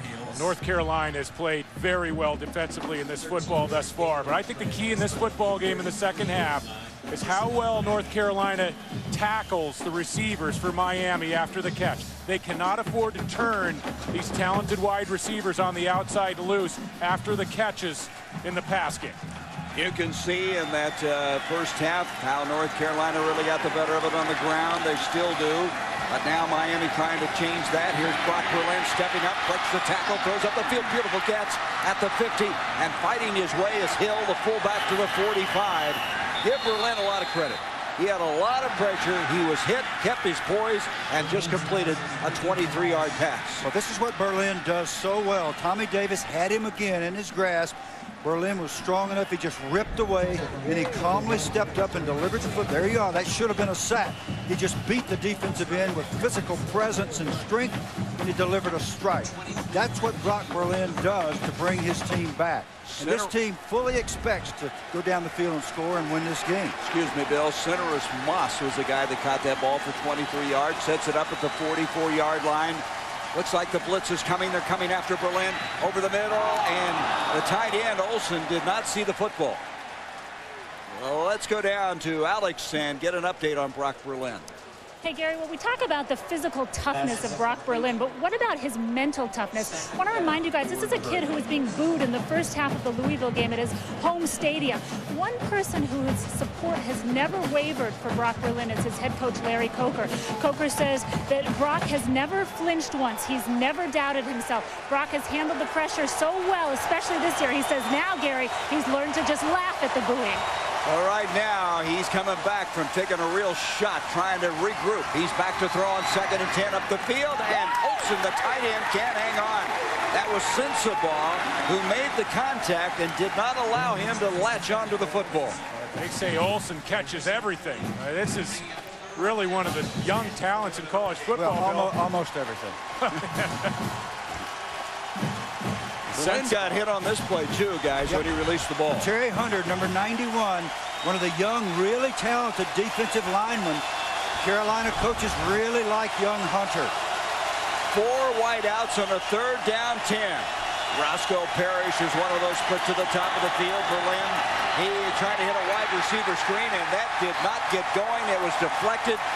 And I don't know what happened there. He had people all over the football field, couldn't get it to him, and they're going to have to punt the football. Well, Tommy Davis and Terry Hunter, defensive end and defensive tackle respectively, took over for the North Carolina defense. Tommy Davis tipped that ball. Terry Hunter, who's just the freshman, 6'4", 270, made the play, and now there's a little swagger in this North Carolina defense, but I'd be real careful about that. Tommy Davis, a guy who has been very consistent for North Carolina, coming up with another big play. This is Monroe punting to Polak. Not a good punt. It's going to hit, now take a bounce, and it's going to be a beautiful punt, ending up at the 6-yard line.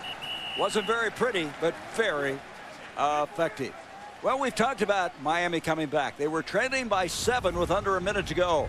Miami tied Florida State with a 30-yard touchdown pass to Centerus Moss.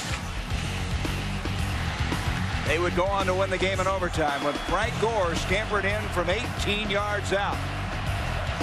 And then 2 weeks ago, Miami trailed Louisville by 17 in the 3rd quarter, and Devin Hester's punt return gave Miami the lead at 34-31. The Cardinals responded, but Frank Gore's touchdown run with less than a minute to play gave Miami the 41-38 win. And again, they're in a catch-up posture here tonight. 7:52 to go in the 3rd quarter. Handoff comes to Scott. Scott bursts out of there, gets in some operating room. Boy, he's been impressive. Yeah, this is really remarkable here. Carolina in the first half averaged 8.7 yards on 1st down. You come out the second half, they're doing it again. I mean, that's about an 8-yard gain on 1st down. Looks like we have a man shaken up. It's Scott who just carried it. Now, this is one of the problems, and I'm not saying this in a disparaging way, but Scott has historically always been hurt. He seemingly gets nicked up a lot, and they were wondering if he could hang in here and hold on to what he's been doing thus far in the game. Well, as we mentioned, Gary Tranquil, the offensive coordinator for North Carolina, told us that he is not the type of back where you can have him carry the mail 15, 18 times a game. And he's up in that range already. He's over 100 yards. And he just hasn't been very durable over the course of his career. McIntosh really lowered the boom on him. Well, McIntosh is shaken up too, though, David. And they're looking at him on the far sideline. But Scott, who has 133 yards on 15 carries. Scott's done a great job running between the tackles. He's not the biggest guy in the world. And there's the ankle, the left ankle and knee rolling underneath McIntosh on the tackle. So it looks like Scott will have to come out of this game for some time. You wonder if he'll be back. That means they'll be playing a true freshman at running back in Vince Wilson. Well, they may go back to the monster mash, too. Yeah, that's right, with Hedgecock. Hedgecock and Cook. That's 500 pounds of tailback fullback, and they hadn't been too shabby tonight. I'll tell you, I really like Chad Scott. He makes me think of Warwick Dunn. And I'll guarantee you, it's awfully nice if you're in Carolina blue to see him walking almost normally. And you have to hope that he'll be back in this game and that he's okay. Well, he's really been the X factor in this football game, and I don't think anybody expected him to have the kind of burst and the type of movement hitting the seams, working behind that big North Carolina offensive line. So John Bunning's team with the lead, 21-14, 7.5 minutes left to go in this third quarter, as they now have the man we were talking about, the true freshman, Vince Wilson in. He's 5'9", 190. He carried the ball 6 times previous to tonight, and here he comes up, and he's very close to the first down. He may have it. Needed to get to the 17. Let's see where they mark his forward progress. Now, what must happen now for North Carolina is the big guys up front on offense have got to suck it up even more. They got to stay on those blocks one more step. Chad's not out here. We got to go with the youngster. Okay, let's give him a little more running room. Well, they're going to measure to see if he got the first down. Very close. Nice run that time by Wilson. You know, that sounded just like a coach to me. Did you see that, David, when Bill was saying, you know, you have to hang in there with the blocks and the emotion behind it? Oh, did you catch that? Is that what it sounded like? It takes me back a few years to when I was getting coached. Okay, now we got a little bit intimidating, Bill. 3rd and short. Carolina moving right along here. Carolina's got to come up here and run a quarterback sneak and make this first down and keep this football away from that lethal offense on the other side. Well, they've done a good job. Time of possession, they got the better of that in the first half, and now they would love to keep this football, as you mentioned, 3rd down, less than a yard to go.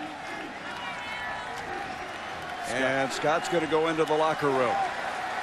Thus far tonight on 3rd down, Carolina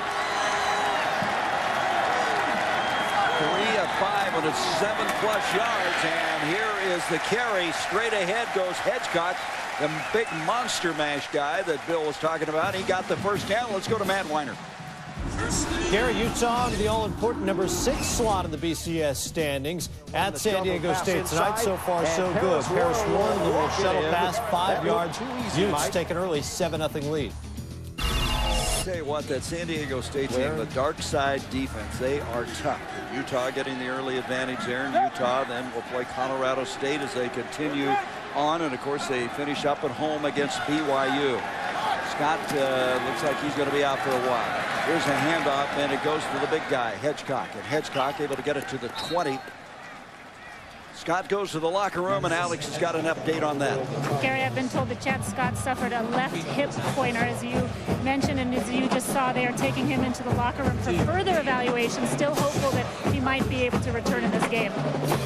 Tar Heels are going to go with a mix of Hedgecock and Wilson from this point on if Chad Scott can't return, and it looks like it was that left hip. So it's going to bring up now 2nd down and 8 for the Tar Heels. Trying to get some field position, keep possession of the football in the lead. Jacques Dumas is in a tight end now. Back to throw Durant over the middle. He completes it. Polak makes the catch.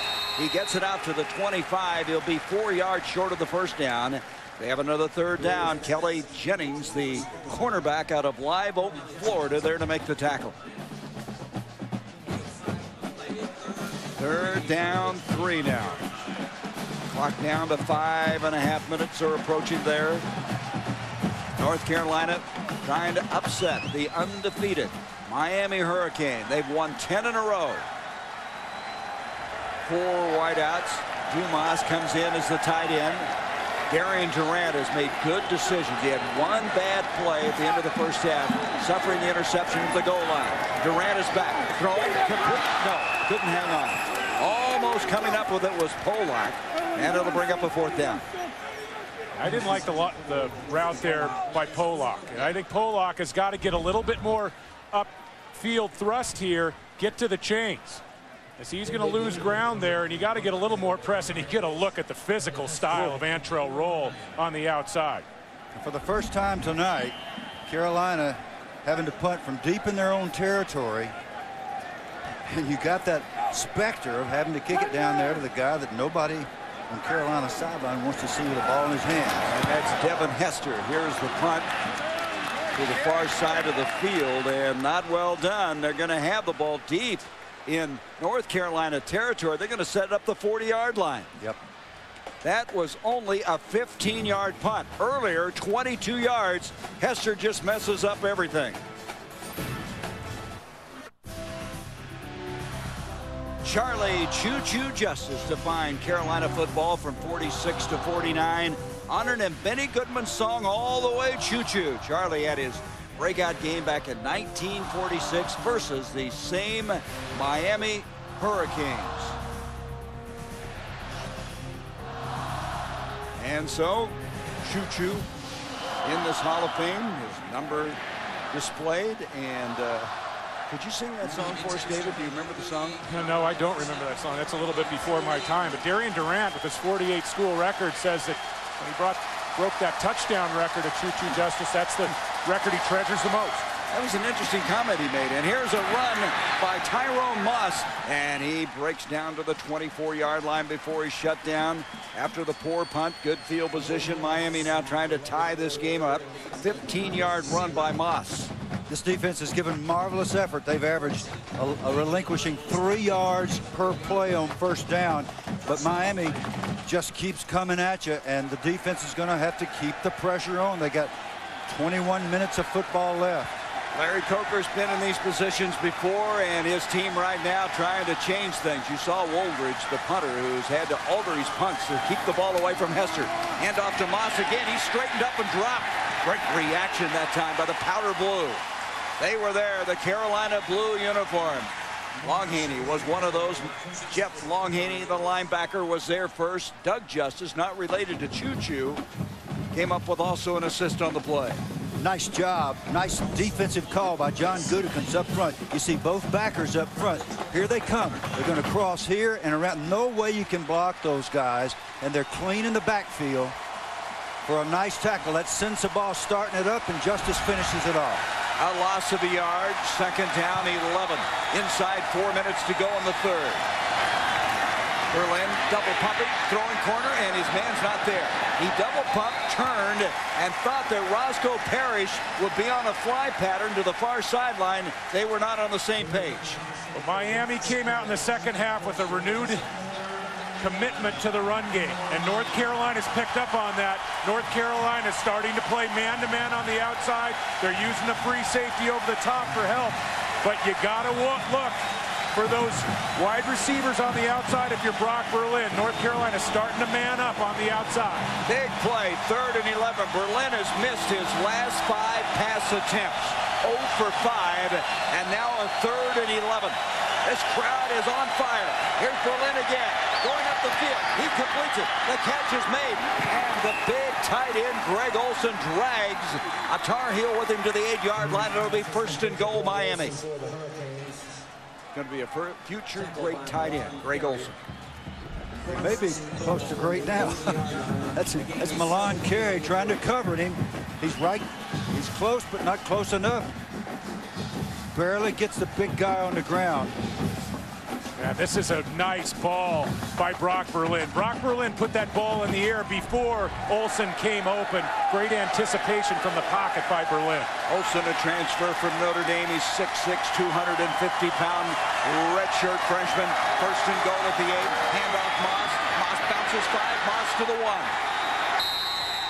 Second, no, they're going to give him the touchdown. He got in. He bounced in, so Moss scores, and now they'll go for the tie with a point after. Boy, Moss, they say he has massive thighs. He just breaks tackles, and there was a good example of it. Yeah, I was down on the field for warm-ups, and I like to look at body types and see who's bouncing around, who looks good in the warm-ups. He's one of the guys that caught my eye. Flag on the field. Offense, 5 yards. Will extend for 1 on-time down. So the point after attempt now coming up by Petty. John Petty out of Clearwater, Florida. Boy, I tell you, Moss and Gore, those two guys remind you of each other a little bit. Big body guys, they just pound you. That's what I was about to say. They kind of jump out at you. You look at their legs and think, wow, I'm not sure I'd like to tackle him. And he was dragging people into the end zone. Yes, he was. And he took it in. Here's Petting with the point after. And we got a brand new ball game. We are tied at 21. 3:13 to go now in this third quarter, as Moss able to take it from outside, his 5th touchdown of the year. But we saw Greg Olson catch the ball well. Now he's double teaming, just burying the defensive end, along with Brandon Seaball, number 75, the offensive tackle. And they go with Gore.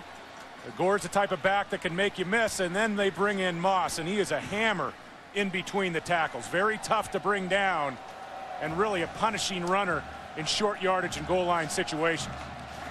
So we're tied as after the short field, this 15-yard punt, they're able to capitalize on it, and North Carolina needs to get something going offensively. And Bill, not a good sign for North Carolina the way that Miami's run the football here in the second half. Well, they started at the 40-yard line. The last time that happened in the first half, the defense was able to hold them off, but that's not going to last forever against an offense like this. You let them start on your side of the field, and this is a completion of that discussion we started back in the first half.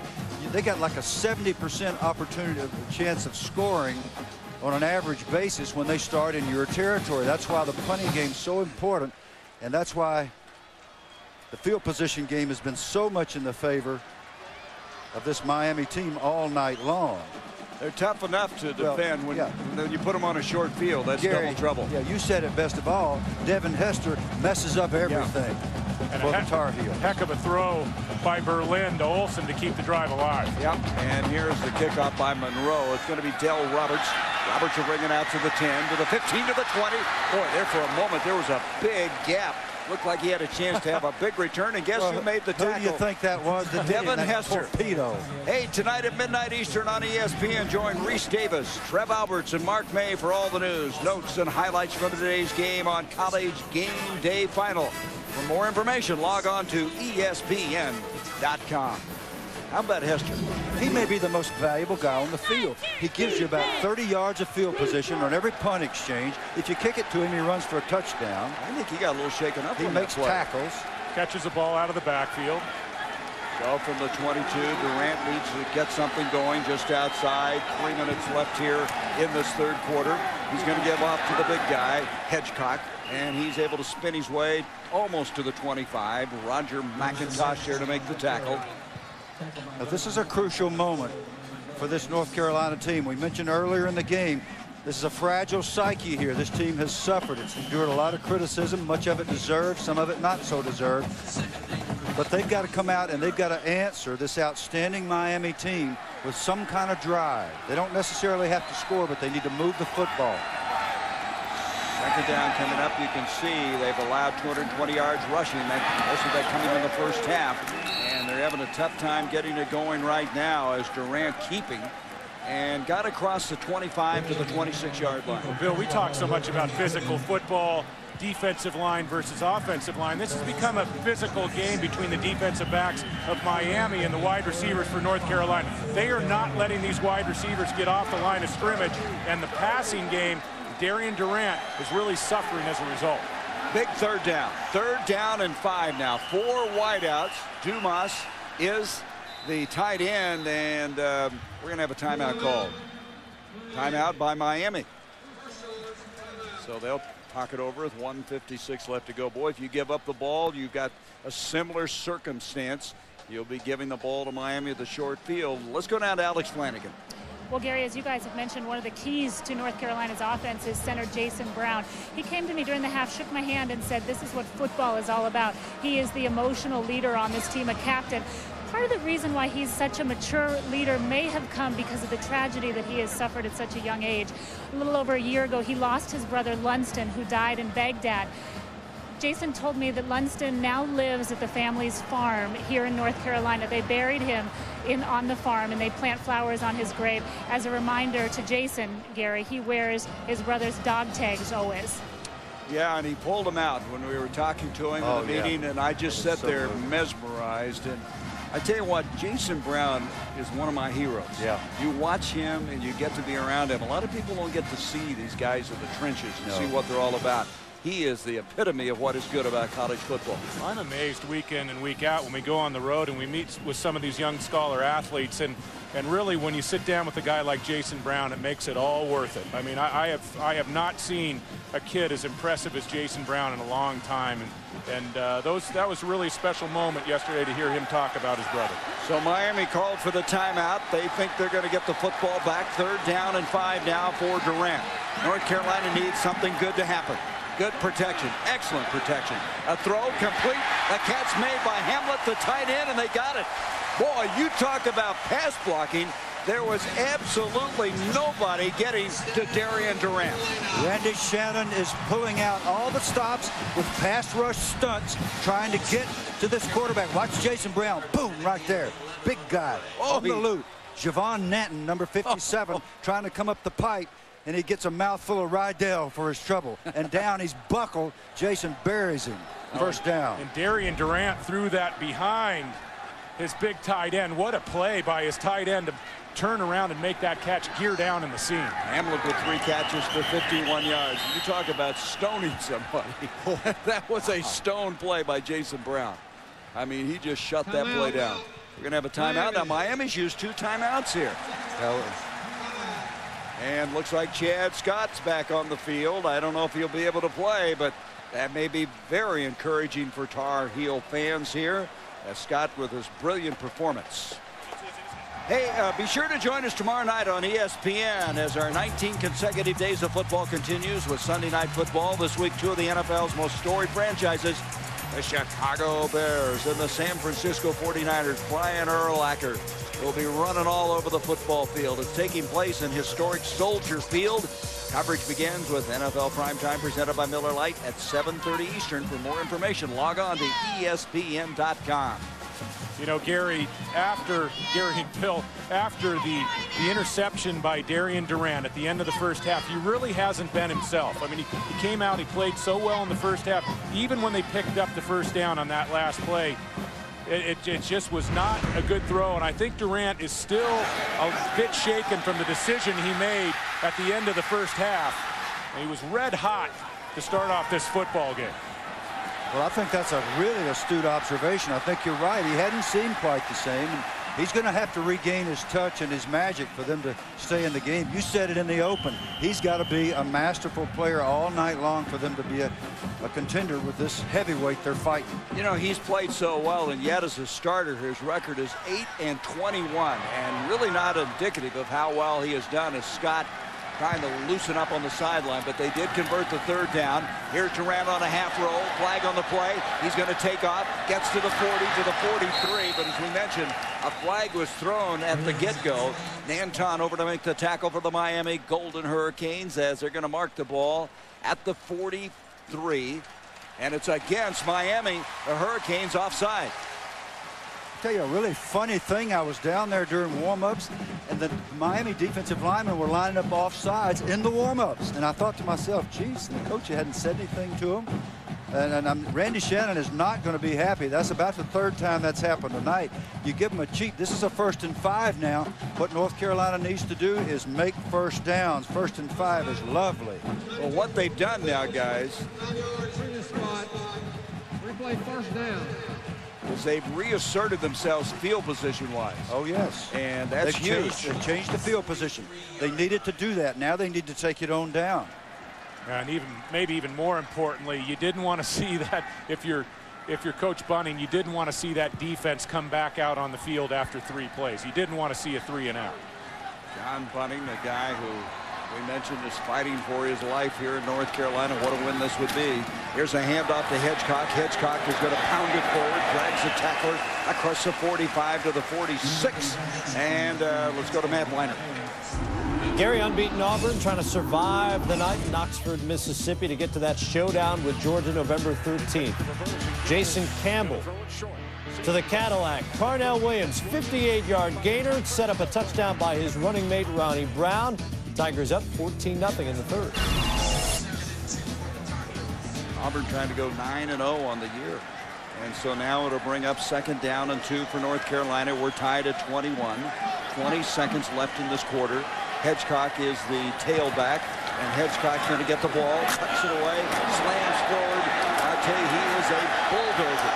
As he gets across the 45 to the 46, it'll be third down, though. Still a yard to go as we come to the end of this third quarter. Boy, they're throwing the leather around down on the field there, Bill. You could hear the helmets colliding from way up here in the press box. So we have 15 minutes. 15 minutes to go from Kenan Stadium. We're tied.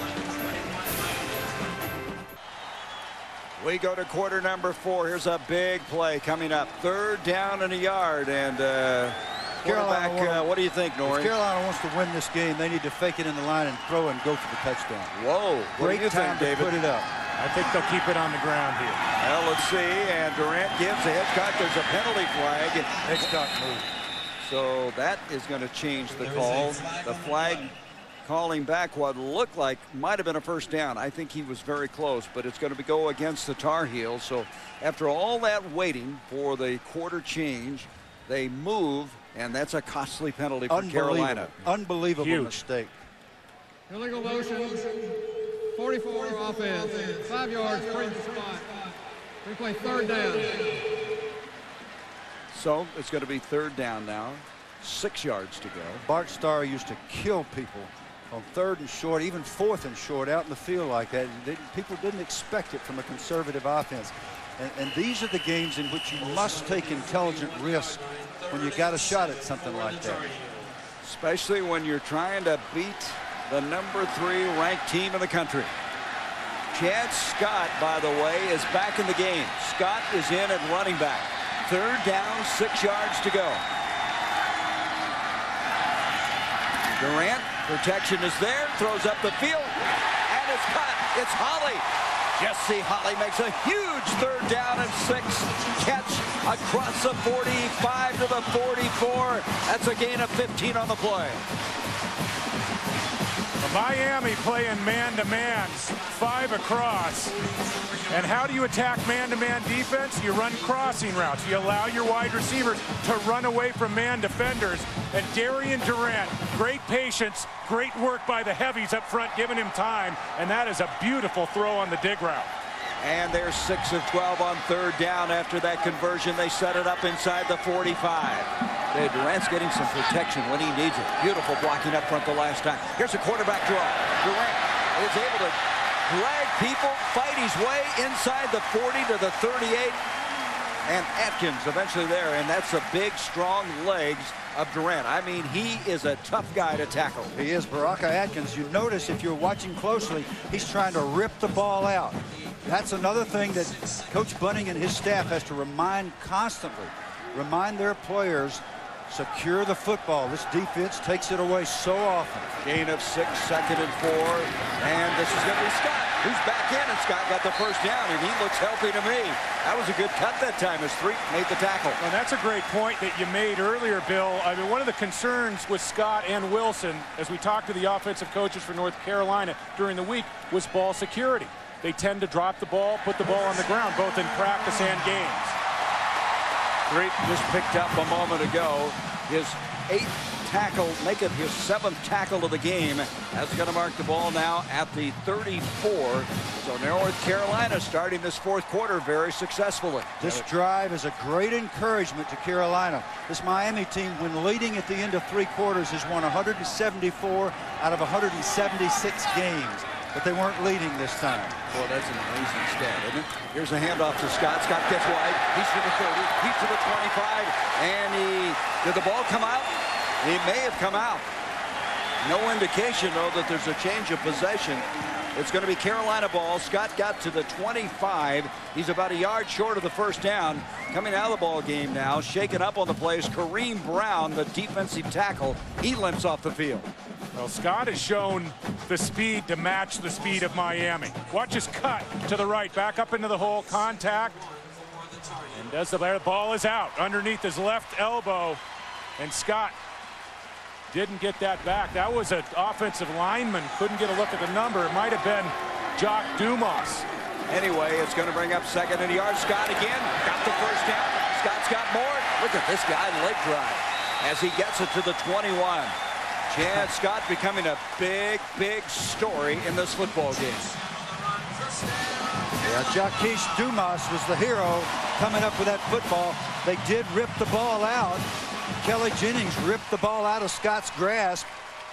And because Dumas was hustling on the play, he got on the football instead of that Miami defense.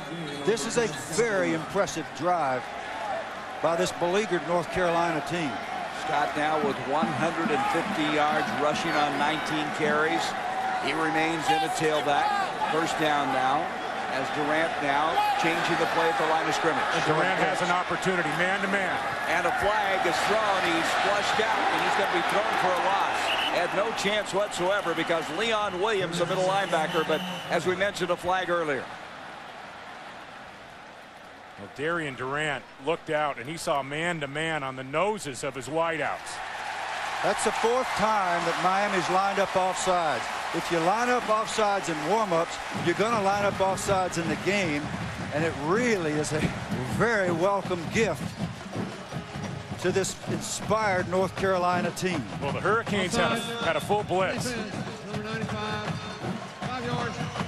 They play first down. Hurricanes had an all-out blitz called, and Durant recognized it, checked off. He was going to go out to the wide side, to the left side, to Darrell Mitchell. And the Hurricanes so anxious to time the snap. We're in the neutral zone. 1st and 5 now. And look at this. They are got Scott with the ball. They came up like a rugby scrum. Everybody got up to the line of scrimmage. They were all bent down. Scott took the snap and rolled out and picked up the first down. And he can't believe he didn't score. Somebody grabbed him by the shoelace, or he goes in the end zone. What's this, guys? 3. Well, Durant, Pollock, and Hedgecock are going to roll to the right, and Scott keeps. I tell you, when you're going to upset an undefeated 3rd-ranked team, you got to pull out all the stops. Yeah, don't you? John Bunning messed with me because I asked him yesterday, you got any funny stuff up your sleeve?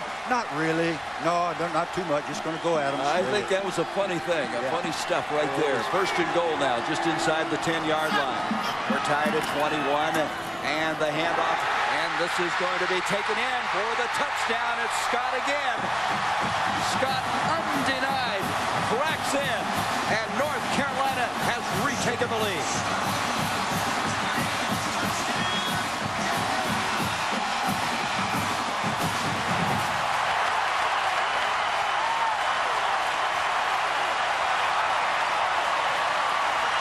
So we have what I would call an outstanding football game. 10:57 left to go. They're just going after each other tonight. Counter bar to attempt the point after with 10:57 left in the game. The kick is on the way. And it's 28-21 North Carolina. Chad Scott, sensational effort. By the way, Darian Durant's going to the locker room. North Carolina in an upset mode has retaken the lead 28-27 with Bill Curry and David Norrie and Alex Flanagan. I'm Gary Bender. Outstanding game unfolding. As I mentioned before the break, Durant went into the locker room. We believe he had to go to the bathroom, so he's right back out on the field. Why don't you come right out and say what you're thinking? Well, but I mean, we want to be sure he wasn't hurt. We're just on top of everything, aren't we? If you go to the bathroom, we're there. I hope we don't have a replay. Boy, this has really been something, as North Carolina's never beaten a team ranked in the top 5, trying to pull it off tonight. There's that little squib kick. Kesser's going to try to gather it in. It went right through his legs.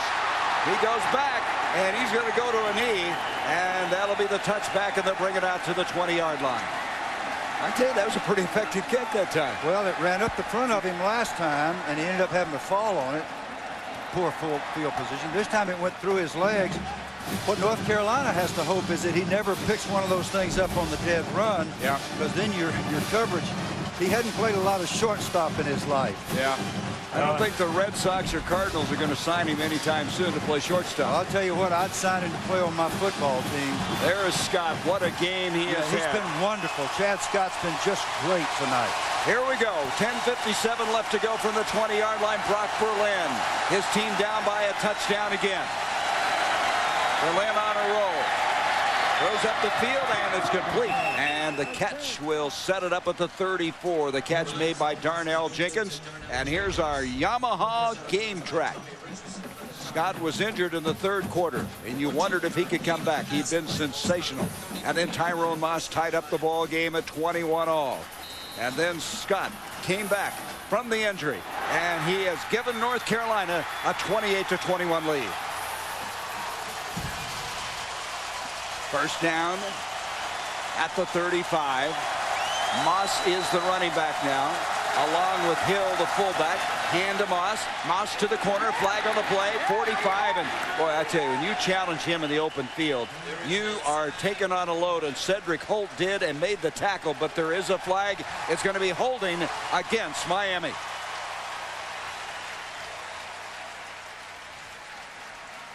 Yeah, it looks like this hold's going to go against Derek Morse, the right guard. 71 offense. 10 yards previous spot. Replay first down. Now he's a guy that came as the starter replacing Tyler McMeans, who was out with a left knee injury. And Morse, a redshirt freshman out of Fort Myers, and they caught him that time. And it's going to be a 1st and 20. Yeah, Derek Morse getting his first start right here. And he's going to get caught for a takedown inside. Looks like he was working against Bynum. 1st and 20. From the 24 of Miami. Berlin has two receivers to the near side of the field. Over the middle, and he tried to hit Olsen, the big tight end. He went up, could not hang on at the 45. It'll bring up 2nd down. Let's go to Matt Weiner. All right, Gary, Utah trying to stay unbeaten. San Diego State put up a touchdown against them, but you're going to need more than that against the #2 scoring offense in the country. Alex Smith rolling. He's got Paris Warren in the corner. It's now a 17-7 game. Texas A&M has been rolling since losing their season opener to the Utes. They're in a tight one at Baylor, tied up at 20 in the fourth. Yeah, and that A&M is going to play host to Oklahoma next week, so you wonder if they might be looking past Baylor a little bit. 2nd down. Berlin over the middle, the crossing pattern. It's complete to the 40, to the 45, and you see the speed that time of Lance Leggett, the true freshman, and they gobble up all the yardage. They needed 20. They got more than that. They have a 1st down. And North Carolina is playing man-free in the secondary to get numbers up on the line of scrimmage. They're trying to take control of this game by turning away the run, but Brock Berlin knows that if he can hit his wide receivers on some crossing routes against man, he's got some talent that can make yards after the catch. That was John Gutekunst, one of the co-defensive coordinators for North Carolina. 1st down. Hester is in the backfield along with Moss. Devin Hester. He's the lead back in the eye. Here is Berlin on the play action. Going for all of it. Ball is up and overthrown as he tried to make the connection with Roscoe Parrish, but he overthrew it. Now, when Hester comes in the fullback spot, there's a very good idea that a part of the package for him that Larry Coker told us that he had is they're going to try to isolate him. And, David, you've already noted it. A lot of man coverage from Carolina now. They get him on a linebacker or a strong safety, and it's to the house. Can't cover him. Well, and Tar Heels, part of their game plan on defense was to mix things up against Berlin. They went right back to zone there on the 1st down play. Didn't have an opportunity. I believe I'd stay in it. I would too, Bill. Right now, the Miami speed really going to be hard for North Carolina to contain at the last 9:38 of this game. Berlin gives off to Moss. Moss wedges it out across the 50 to the 49, and let's go to Matt Weiner. All right, Gary, Tommy Tuberville 3-2 against Ole Miss, his old school. He's back in his old stomping grounds and up 14-0 in a relatively tight game that just got tighter. Ethan Flatt up top to Bill Flowers. 64 yards, cuts the lead in half. This has been a crazy Saturday, hasn't it? Yes, it has. And the emotion in this stadium is electric right now.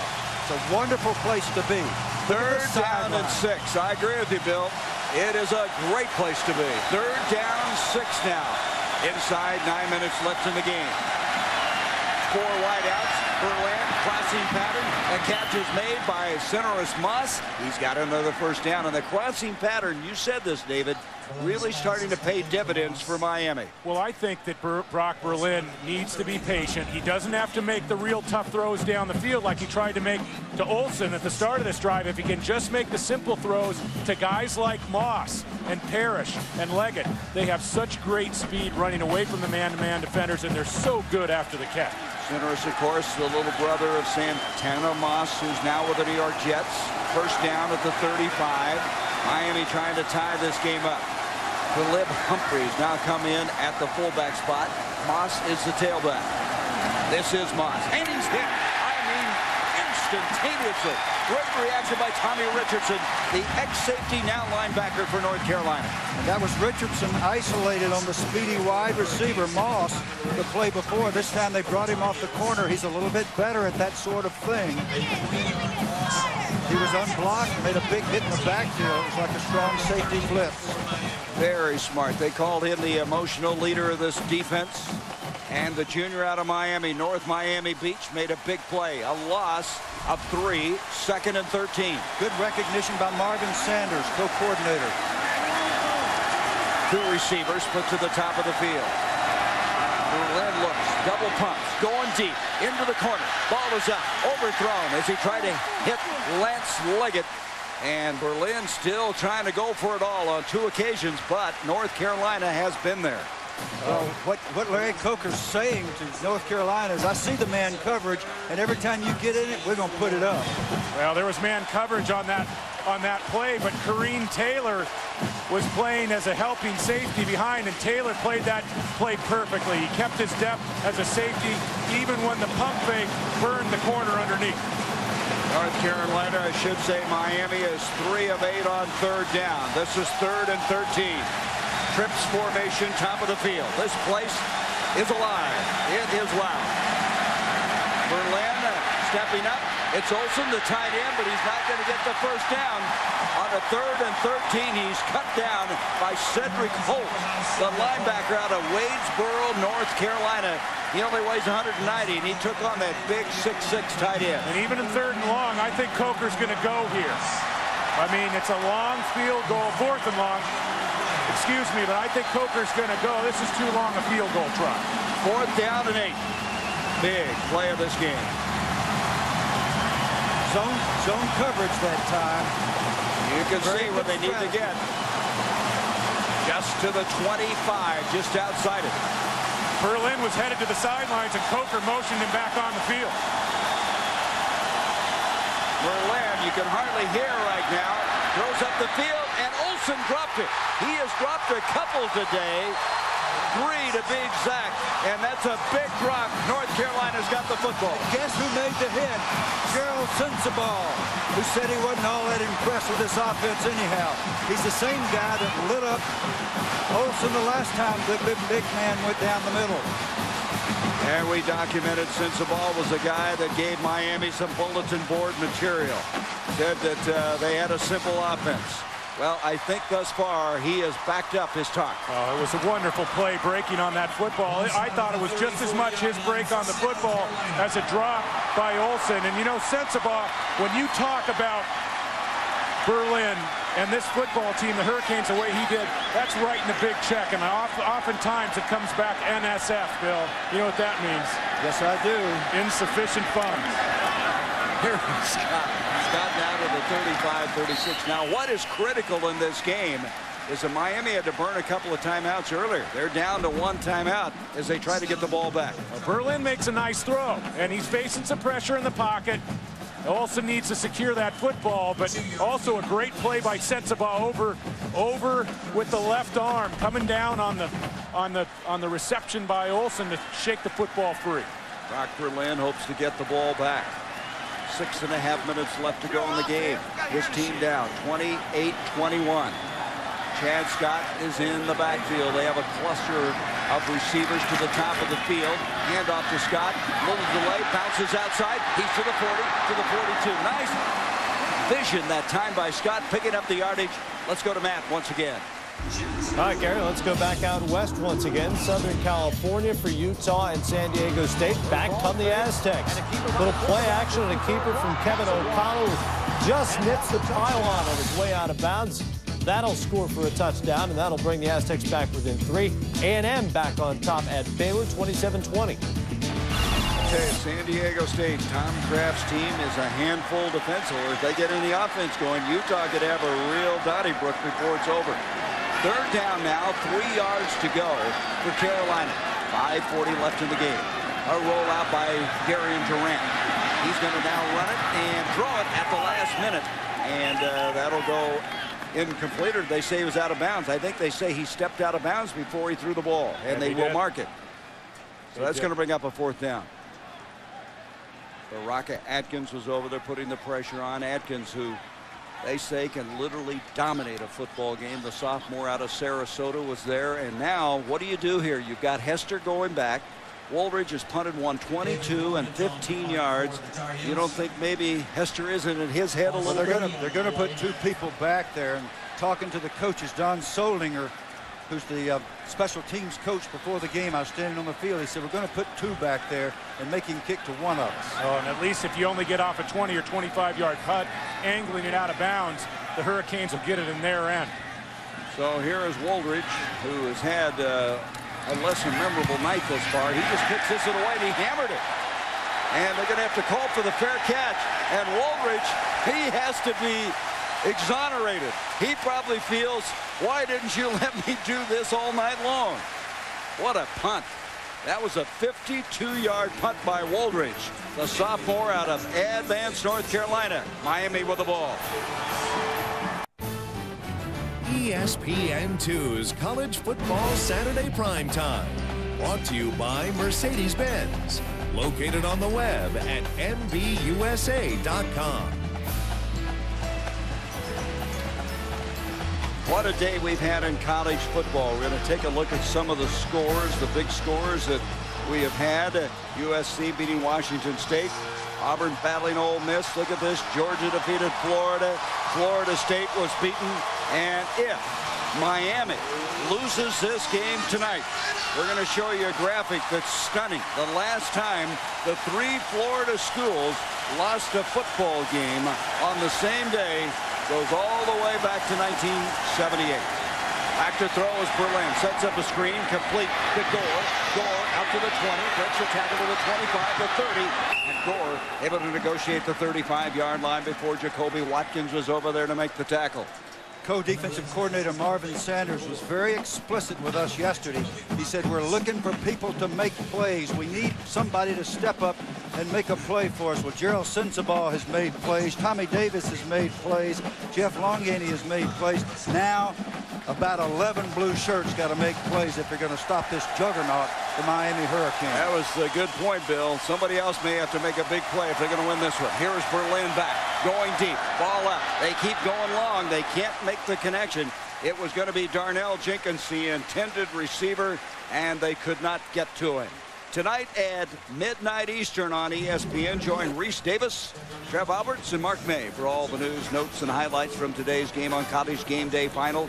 For more information, log on to ESPN.com. They keep going for that home run ball. Yeah, and if Berlin's going to go for the home run ball, he's got such talent on the outsides. Give your wide receiver a chance to make a play. Even if they're covered, you can't overthrow it. Quadron Hill is in the backfield with Berlin. 4:55 left to go. Carolina trying to pull a major upset. Here is Berlin.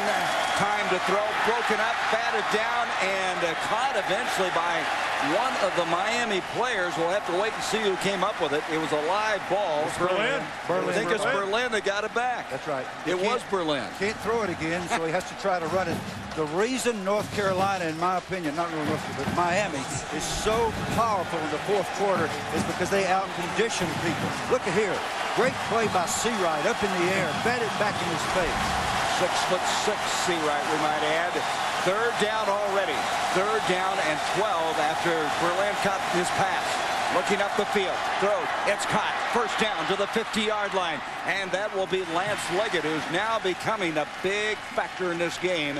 He has a first down to the 45-yard line of North Carolina. Well, Berlin stepped up in the pocket and made a big-time throw. That's an NFL-level throw right here at a time when the Canes need it. Good footwork, gets that right foot planted, and the ball comes out in a hurry. Berlin trying for the third time this season to bring Miami from behind. They pulled it out against Florida State and Louisville. Now down 28-21. 3:58 left in the game. Berlin stepping up, throwing far side. The catch is made, and that's going to be Buck Ortega, their third string tight end who made the catch. He's very close to the first down. Let's go to Matt Weiner. All right, Gary, an update on Auburn and Ole Miss. Consider Jason Campbell's numbers on the season. Doesn't throw it a ton, but this is his 14th touchdown pass of the season. He's thrown just 2 picks. Tigers up 21-7. You see Mississippi State wins 22-7. Sylvester Croom, a 2-game win streak. Thank you, Matt. Second down and a yard to go. Berlin going toward the far side. The ball deflected and incomplete. Hakeem Jalla was the intended receiver, and they could not make the connection, so they will come back to a third and a yard to go. Yeah, I want to complete a thought. This Miami team is so devastating in the fourth quarter because their conditioning coach, Andrew Swayze, works them so hard in all that heat. And down in the warm-ups, there's almost no body fat on this football team. Some of the offensive linemen have a little, everybody else about 4%. So they just keep playing. North Carolina has got to match their intensity. 4 of 10 on third down for Miami. Third and a yard. And off straight ahead, Gore, and he's got the first down and then some. Pounds it forward. They'll stop the clock as they'll have the first down just outside the 32. Doug Justice, Tommy Richardson on the tackle for North Carolina. And so Miami with 1 timeout remaining, down by a touchdown, 3:13 left in the game. As we watch Brock Berlin, it almost seems like he gets in a rhythm when he's behind or when he's in a 2-minute offense situation. And he brought this team back against Florida, down 23 points a year ago, down 10-0 against Florida State this year, and of course 17-point deficit against Louisville. First down now, 3 wideouts on the play. Berlin over the middle, ball up, Roscoe Parrish, did he get it? They are debating, and I think they're going to give it to him. It is a catch. He was able to slide to the catch. They're discussing it, and they're going to give him the catch. It's going to be at the 11-yard line. First down. Well, Parrish lost his footing, and the ball was thrown slightly behind him, but because he lost his footing, it's just a heck of a play by Parrish. Now, Parrish is on a deep dig, his footing, and the ball was thrown right where you need it if you do lose your footing. Talk about some athletes, huh? What a catch. 22-yarder. Devin Hester's now come in. Hester is in the backfield. First down at the 11. The blitz coming. Here's Hester with the ball. Hester to the 10. Hester to the 5. Hester with a great speed. Dives in.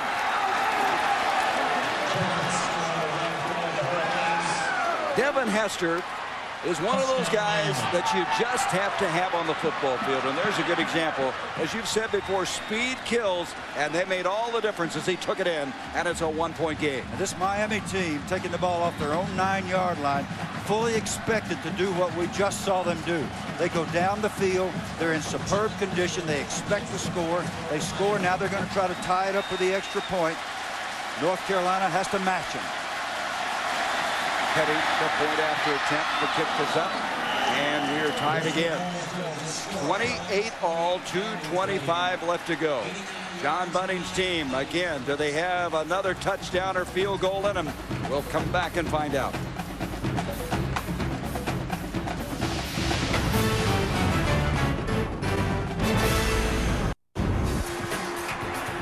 One of college football's great kick returners, Deion Sanders, has been idolized by many young stars, and Devin Hester is one of those. He's a Deion fan. Now he's the man.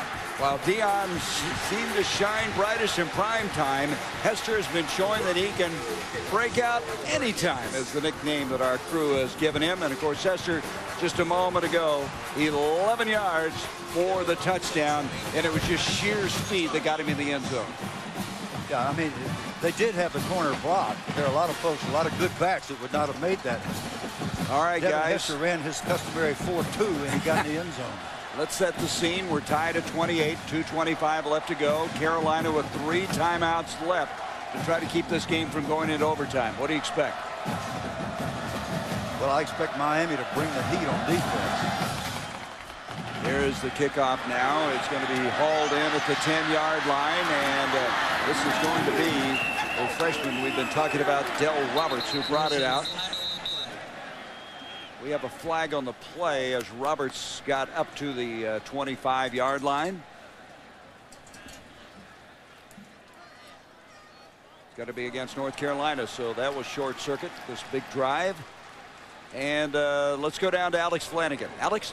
Well, Gary, you talk about Devin Hester's idolization of Deion Sanders. Well, when Deion found out about it, he decided he was going to call Devin, give him a little advice, tell him how much he liked him. Ever since Deion said that, Devin has been anxiously waiting for his phone call. Well, that phone call came today. His cell phone rang, but guess what? Hester was in a team meeting. He missed the call. He called Deion back, left a message for Deion because Deion couldn't answer. So the two are trying to hook up. The saga continues, but Devin says it would be a dream come true for him to talk to his idol, Deion Sanders, Gary. Well, the way he's playing tonight, Deion better call him. This guy is worth a call. Well, he's going to get some phone calls from the NFL, and it won't be long. Boy, is he something. So here we go after the penalty. They're going to start this drive from the 10-yard line. 2:19 left. Again, North Carolina has all 3 of their timeouts. Miami with 1 remaining. As Durant now will give off to Scott. And Scott able to wedge it out close to the 15-yard line. So, guys, tell me what you expect. What do you think now with 2 minutes plus left? Well, Miami has got to bring the heat. They've got to be careful with Durant, but they got to get somebody after him with the front 4, I think. Keep pressure on him. Well, and I don't think the key is that North Carolina has 3 timeouts. I think the key is Miami has only 1 timeout. North Carolina, if they can move the chains once or twice, they can control the clock, not leave time for Miami. So Durant's going to safety valve it off. Scott with the catch. Scott's got the first down, and he stopped the clock as he went out of bounds with 1:42. A pickup of 12 on the play. That's a huge first down, especially after the penalty. You know, when North Carolina started this drive backed up, it really thins out your playbook. The first down helps there, and now North Carolina can control the clock. Even if you don't score here, you want to make sure that Miami doesn't have a chance to win in regulation. Got a mark at the 26. Scott remains in. Chad Scott has given North Carolina a chance. I mean, more than a chance. He has just been scintillating tonight. The big story of this game for the Tar Heels. Durant looking for somebody to get the ball out to. Now takes off, stays on his feet. Good effort to the 30. Picked up 4 yards. It'll bring up a second down. Offensive line coach Hal Hunter's got to be so proud of his troops. The big guys are just giving marvelous protection. Frantic effort by the Miami front 4 trying to get heat on Durant to no avail. And Durant was trying to call timeout there, and his coaching staff waved off the timeout. Because they have a man hurt. Yeah, for 2 reasons. Not only for the man hurt for the Hurricanes, but also Bunny knows that he wants to work the clock. He wants to get this clock down inside a minute, then start worrying about getting in field goal range. That's Brian Pata, a sophomore out of Miami who is shaken up, and guy who hopes to get a crack at a winning field goal is Connor Barth, the true freshman out of Wilmington, North Carolina, down by Wrightsville Beach area, beautiful area here in North Carolina. So Pata being looked over. They still have their 3 timeouts left. There's 1:27 left. Going to bring up second down and 6 now for North Carolina. And Bill, you've been in a lot of big games as a head coach, and you know right now you're telling your quarterback to be safe with the football. He made a big mistake at the end of the first half. That's right. Durant's a veteran. He's been in these situations numerous times. He knows that the margin of error is 0. He's got to be perfect. You said it in the open. He's got to play the game of his life. And right now the chips are down. This is it. This is why you play college football, be on one of these teams. Now there's another one of those big offensive efforts against Miami we were talking about. Remember, we were talking about Louisville, what they were able to do, and now North Carolina at the 500-yard mark. If you're wondering about Barth, he does have a 50-yard field goal that he kicked, which is the longest, as I mentioned earlier, in the history of Carolina for a freshman. So from the 30-yard line, second down and 6. Durant throwing far side. The catch is made, and that's Pollock. He's got a first down. Stop the clock. Beautifully done as they bring it out to the 44-yard line. A 19-yard pickup on the play. That is a great throw in a pressure situation, and that really took some nerve from Durant. Dangerous throw to the sideline, and he dropped it in beautifully. That might have been his nicest throw of the night. Durant now has a first down with 1:11 left to go. Looks like they're coming after him on the blitz. They are. Durant over the middle, wide open. The catch is made by the tight end, Hamlet. Hamlet to the 35, and now they're very close to field goal range. As a minute 5, they stop the clock to move the sticks. Miami has challenged Durant. They're coming after him. They're blitzing, rushing 6, which means they're isolated in man coverage, and that time the big fella just got away. And 11 defenders for Miami looking to the sidelines, but they're not getting any timeout signals. Only one timeout left, so no need to burn it right here. North Carolina can control the clock. Hamlet 4 catches, 78 yards. The tight ends have been huge in this game for North Carolina. Hand off to Scott. He's hit from behind. Play very slow developing, and that's Roll. Antrell Roll, who came from his cornerback spot. Clock running with 37 seconds. They got to hurry up here. That's all right. They can burn some time here. Connor Barth hit a 50-yarder earlier this year, and they said it would have been good from 60. Second down and 12. A loss of 2 on the play. Durant back, going up the field. He hits his tight end again at the 31. It's Hamlet, and they will use a timeout, stopping the clock with 17 seconds, and they have 2 remaining. So we'll come back to see if, in fact, we will go to overtime or North Carolina can pull it out. This is a true freshman. The game may rest on his leg. Connor Barth, he missed a 39-yard attempt way back at the 5:02 mark of this first quarter. We look at it again. It was wide left. Right now, if he kicked a field goal, it'd be about 47.5 yards. Third down, 6 yards to go. Pollock goes in motion. Hedgecock is in the backfield. Quarterback draw. Durant trying to get closer, and he may get a first down. He is very close. He needed to get inside the 25. Boy, that makes a considerable difference if they're going to kick the field goal. Well, it also puts the ball squarely in the middle of the field, and that's really smart coaching. It's tough to make a field goal off the right hash if you're a right-footed kicker. Right in the middle of the field, a little more comfort for the true freshman Barth. They're going to measure to see if he got the first down. Well, and the officials after the measurement here, I think North Carolina wants to use a quarterback sneak here. You do not want to leave any time on the clock for Devin Hester. If he made the first down. That's correct. So it was a 3rd and 6 on that play. Let's see if they got the first down. Looks like they're short. They are, so they're going to have to kick it now. Kick it. Yep, it's 4th down. They're going to have to kick it. Boy, just by inches. Now Miami will use a timeout here after they wind the clock. So here they should. Well, they're not indicating they're going to kick it right now. With 12 seconds left on 4th down, they're indicating they will. Well, they're going to start the clock out. Yeah, that's what they'll do. They'll run the clock down and then bring Barth in. And Durant will stand right next to the referees, telling them we want to stop it at 3 or 4. Timeout. Well done by Durant, and an excellent use of timeouts in the clock by John Bunting and his staff. Boy, I tell you what, this is a tough thing for a kid just out of high school who was going to the senior prom last spring, and now the balance of this football game resting on his shoulders. And Bill, something very eerie about Miami. I don't think you want to go to overtime with the game. And you don't want to think about the fact that they've scored more non-offensive touchdowns in the last 4 years than anybody in America, including the vaunted Virginia Tech. They block kicks and then run them for touchdowns, and all those things. Coach Bunting is being positive with his team, I'm sure, right now, and saying, rather than to point out, just hang in there, stick your shoulder pads into your protection responsibility. Don't let anybody slip through a crease. Well, actually, he's not saying anything, is he? He's thinking all of that, though, Bill. But this will be a 41-yard attempt. Well, the assistant coach was out there doing his part. What a marvelous job to rally back from a tough stretch for North Carolina to be in this situation. I think we're going to see a timeout here from Miami to ice him. I think you're right. They have one left to do that. This will be almost 42 yards. Let's make it 42 yards. And here comes the timeout, as you anticipated, Mr. Norrie. This guy, Barth, by the way, set North Carolina records for field goals in the season when he's in high school. I mean, he is a big-time kicker.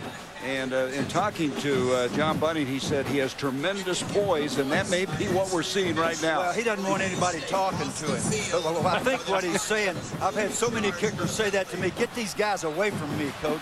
Everybody wants to talk to me. I don't want to talk to anybody. I know what I'm doing. Just leave me alone. I'll go over here. I'll kick this thing. What have you done with kickers in the past? When you were I've told them jokes. Or I had one kicker named Doug Pelfrey at Kentucky. Great kicker. Kicked for the Bengals for years.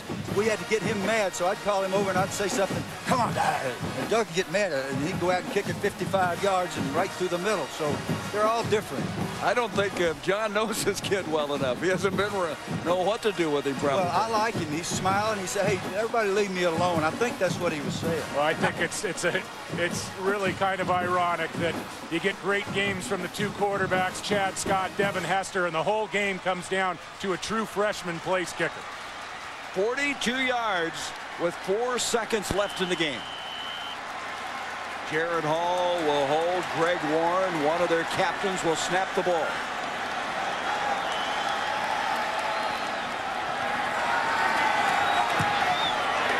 And the ball is good. North Carolina has won it.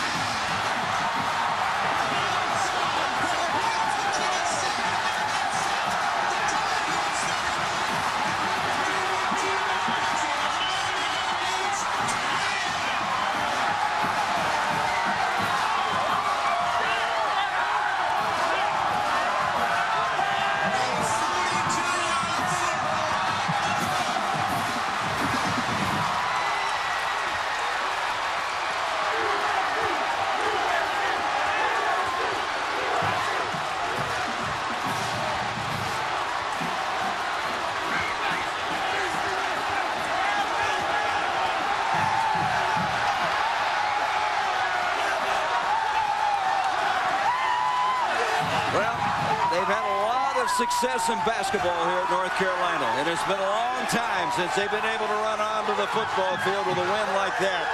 This could be the game and the stretch that could save John Bunting's job with a victory here tonight. Well, Gary, it hasn't been a long time. There's a guy. There's Roy. It hasn't been a long time. They have never beaten the top 5. That's right. Never.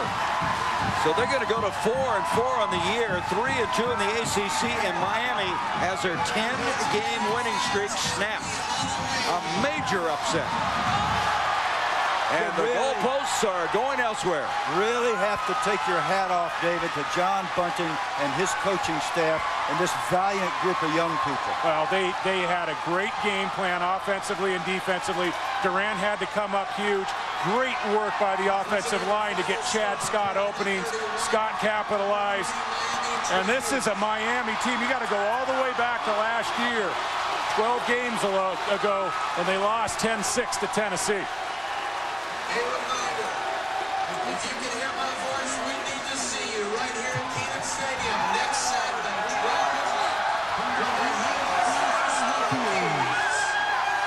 And I got to say this on behalf of my broadcast partner. David Norrie in the open said this just might end up being a big upset. And I'm sure some folks sitting out in TV land said, yeah, right, David. Good call, partner. Bill, I don't know what I was thinking. Well, take the credit, David. Just say thank you. For a moment there after the open, I had thought I'd lost my mind. Here it is again from 42 yards. You know what? This guy could run for about any office, the student council, the student body at North Carolina. Let me do one other important thing. Let me point out that Greg Warren was the long snapper and Jared Hall was the holder. The snap was perfect. The hold was perfect. When that happens, you got a real good chance to make those if you're in the middle of the field. And what a drive by North Carolina. They started this drive with their backs against their own goal line. I mean, that is a gutty drive against the #3 team in the country. So Miami hoping a different outcome. They wanted to get this into overtime, and Brock Berlin now as a starting quarterback is 17-3. 16-3 at Miami. He was 1-0 at the University of Florida. And North Carolina, you look ahead, they play Virginia Tech here. That's their last home game. They go to Wake and Duke. And you never know the impetus of a victory like this, what it could do. And Sensabaugh backed up what he said. He not only said it, and he didn't mean any disrespect. When we visited with him, he made that clear. He said, look, that was taken out of context. All I meant was they don't run a lot of plays, but they run them extremely well, and they're great players. I didn't mean to be disrespectful, but he went out there and went after it. His coach used it as a motivational tool with the team, and you got to have some guys on your side that'll stand up and say, hey, we can beat these guys. Well, we're going to have some interviews and some extra coverage of this outstanding game. But once again, the final score here tonight. North Carolina 31, Miami 28. Coming up next on ESPN2. NHRA qualifying from Las Vegas. And for a full wrap of this game, we'll be on ESPN News in just a few minutes. This has been a presentation of ESPN, the worldwide leader in sports. For more on college football, log on to ESPN.com. Your home for college football on the internet. Along with the coach, Bill Curry, David Norrie, and Alex Flanagan, I'm Gary Bender. Thanks for watching.